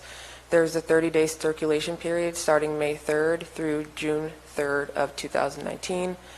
And during that time, no non-routine comments were received. In conclusion, the zoning amendment will be consistent with the zoning code as well as the general plan. It will be compatible with the surrounding land uses. It will reduce fire fuels as well as allow for agricultural operations. Any questions? Questions on the board? Supervisor Mills? Is Pardee Estates filed subdivision map or even the North Cosgrove Estates? These were, so, that's a good question. So APN 040-026-020 and was previously a part of a subdivision, as well as 040-025-009, but they were merged in 1995 to create one legal parcel with 040-026-020. My question, I think more to Peter, is this going to create any conflicts with, if there is there a state filed subdivision map on this? Both of those, the two smaller portions of this property were created by subdivision map. They were legally merged with this other larger parcel. There's not a conflict with the Subdivision Map Act. in doing so. And it's often that lots are merged within, not often, but occasionally it does happen that lots are merged that were originally created by subdivision map. They're also split. And they can be subsequently Split, split as well, yes. Okay, thank you. What is the aggregate acreage? It totals 51.64 acres. Thank you. Any further comments from the board? We will, public comment on this item. Ms. Cordo?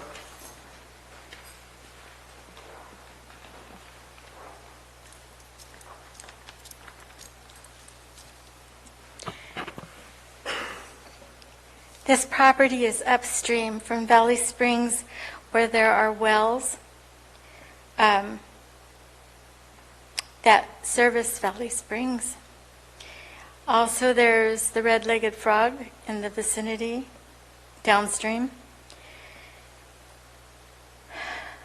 Again, it's close to Gillum Road and Paloma Road, where there are a lot of nefarious activities going on, according to the paper, including assaults. The building itself has been downgraded as far as the filtering system for the pot that was grown there in the past. And doing this makes it easier to grow pot. Thank you. Thank you. Other public comment? Seeing none, I will bring it back to board and close the public hearing. And for discussion or a motion. I'll move. This is in your district, sir? Actually, it's in Gary's. Okay. I'll let you.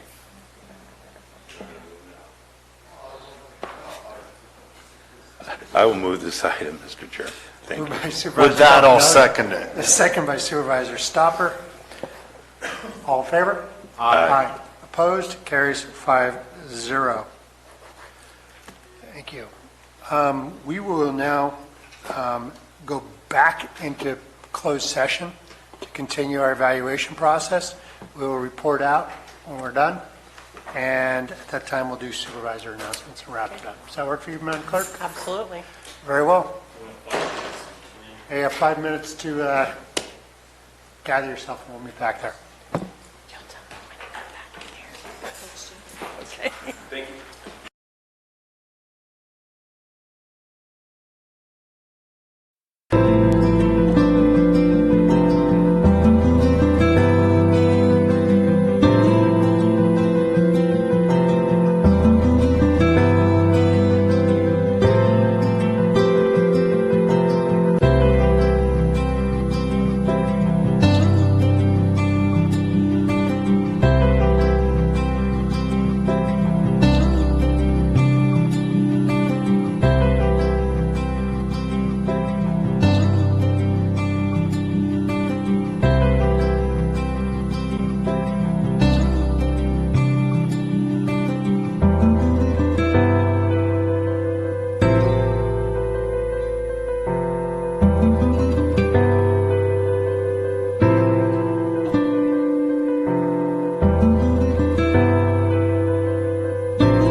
All right, welcome back to the Calaveras County Board of Supervisors meeting.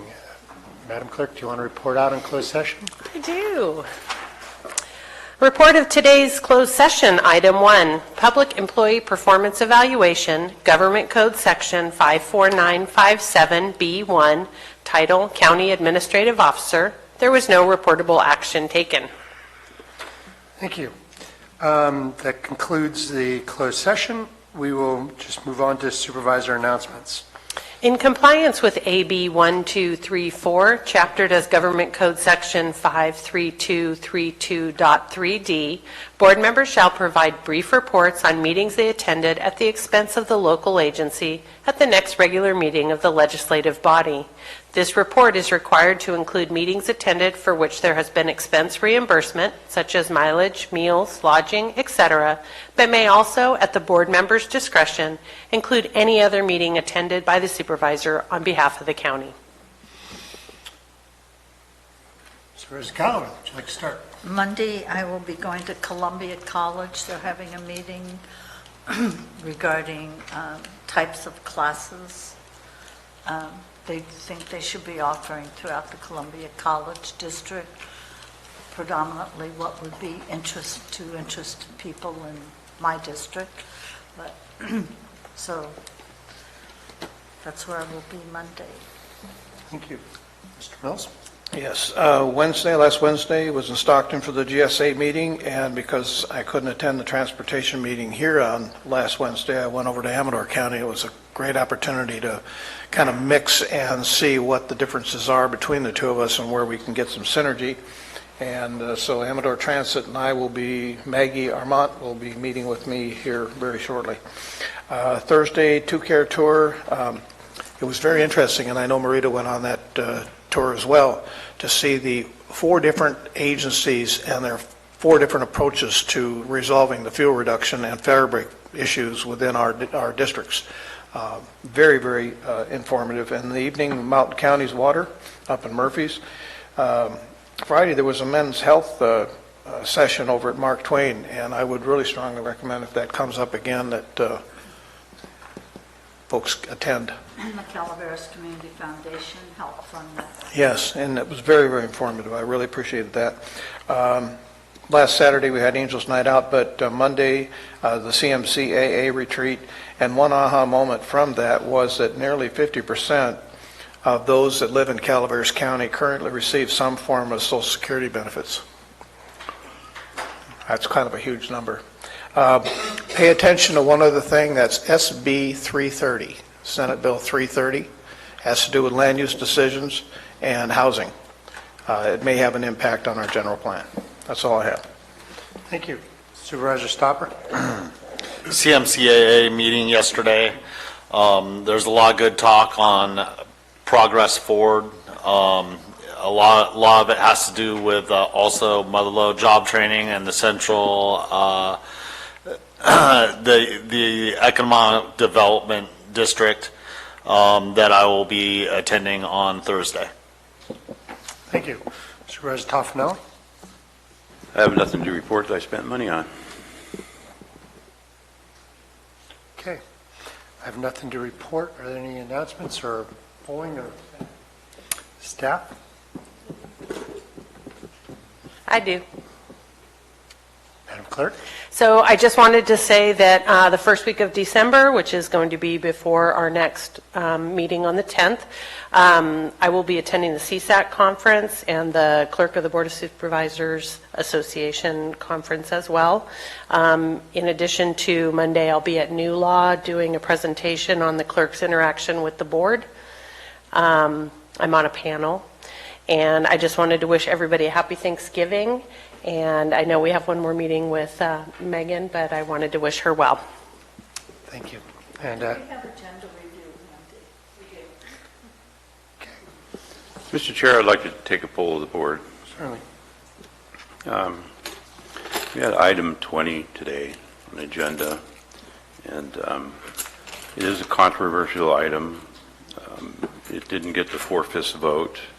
I would like to poll the board to see if they would like to at a future date, bring that back. I need some more information. I need to have a discussion and maybe bring some different views to that item that might garner a 4/5 vote, if the board is interested. The item is to poll whether to bring back item 20. I imagine that would be December 10th, is our next meeting. Supervisor It would be Stopper? 2 weeks. 2 weeks. Supervisor Stopper? Yes. Supervisor Mills? Only if it is, we have an opportunity, or I have an opportunity to substantively review and offer some additional changes to it, and it is not simply a representation of what we did in the past. Supervisor Callaway? Is it just dealing with this? Is it going back and dealing with the ordinance? The item Supervisor Toffenelli suggested is to bring back and rehear item 20. Okay. As long as it's just dealing with item 20. I agree. So please bring it back on the 10th. I suppose there'll be conversations about that as it moves forward. Excuse me. Yes, ma'am. I think that Supervisor Mills has some things that he wants on it different, or maybe Supervisor Tuffanelli or any one of us. They need to speak to the CAO ahead of time. So it's not bringing something back. I mean, Supervisor Mills said he wanted something different. And I planned on not just bringing back my version of it. No, I would meet with the CAO, and perhaps Dennis and I could meet with the CAO and give him our opinions on how we feel it should be crafted and brought back to the board. Let's see how the conversation goes. So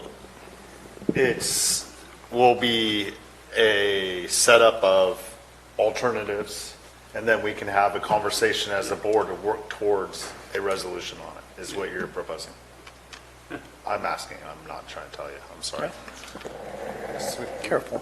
We will meet, I will meet with CEO, and if Supervisor Mills would like to be there at the same time or separately, but I will give my opinions on it and see what he crafts after that and bring it forward. I'm looking to get a 4/5 vote, so, or even a 5-5 vote.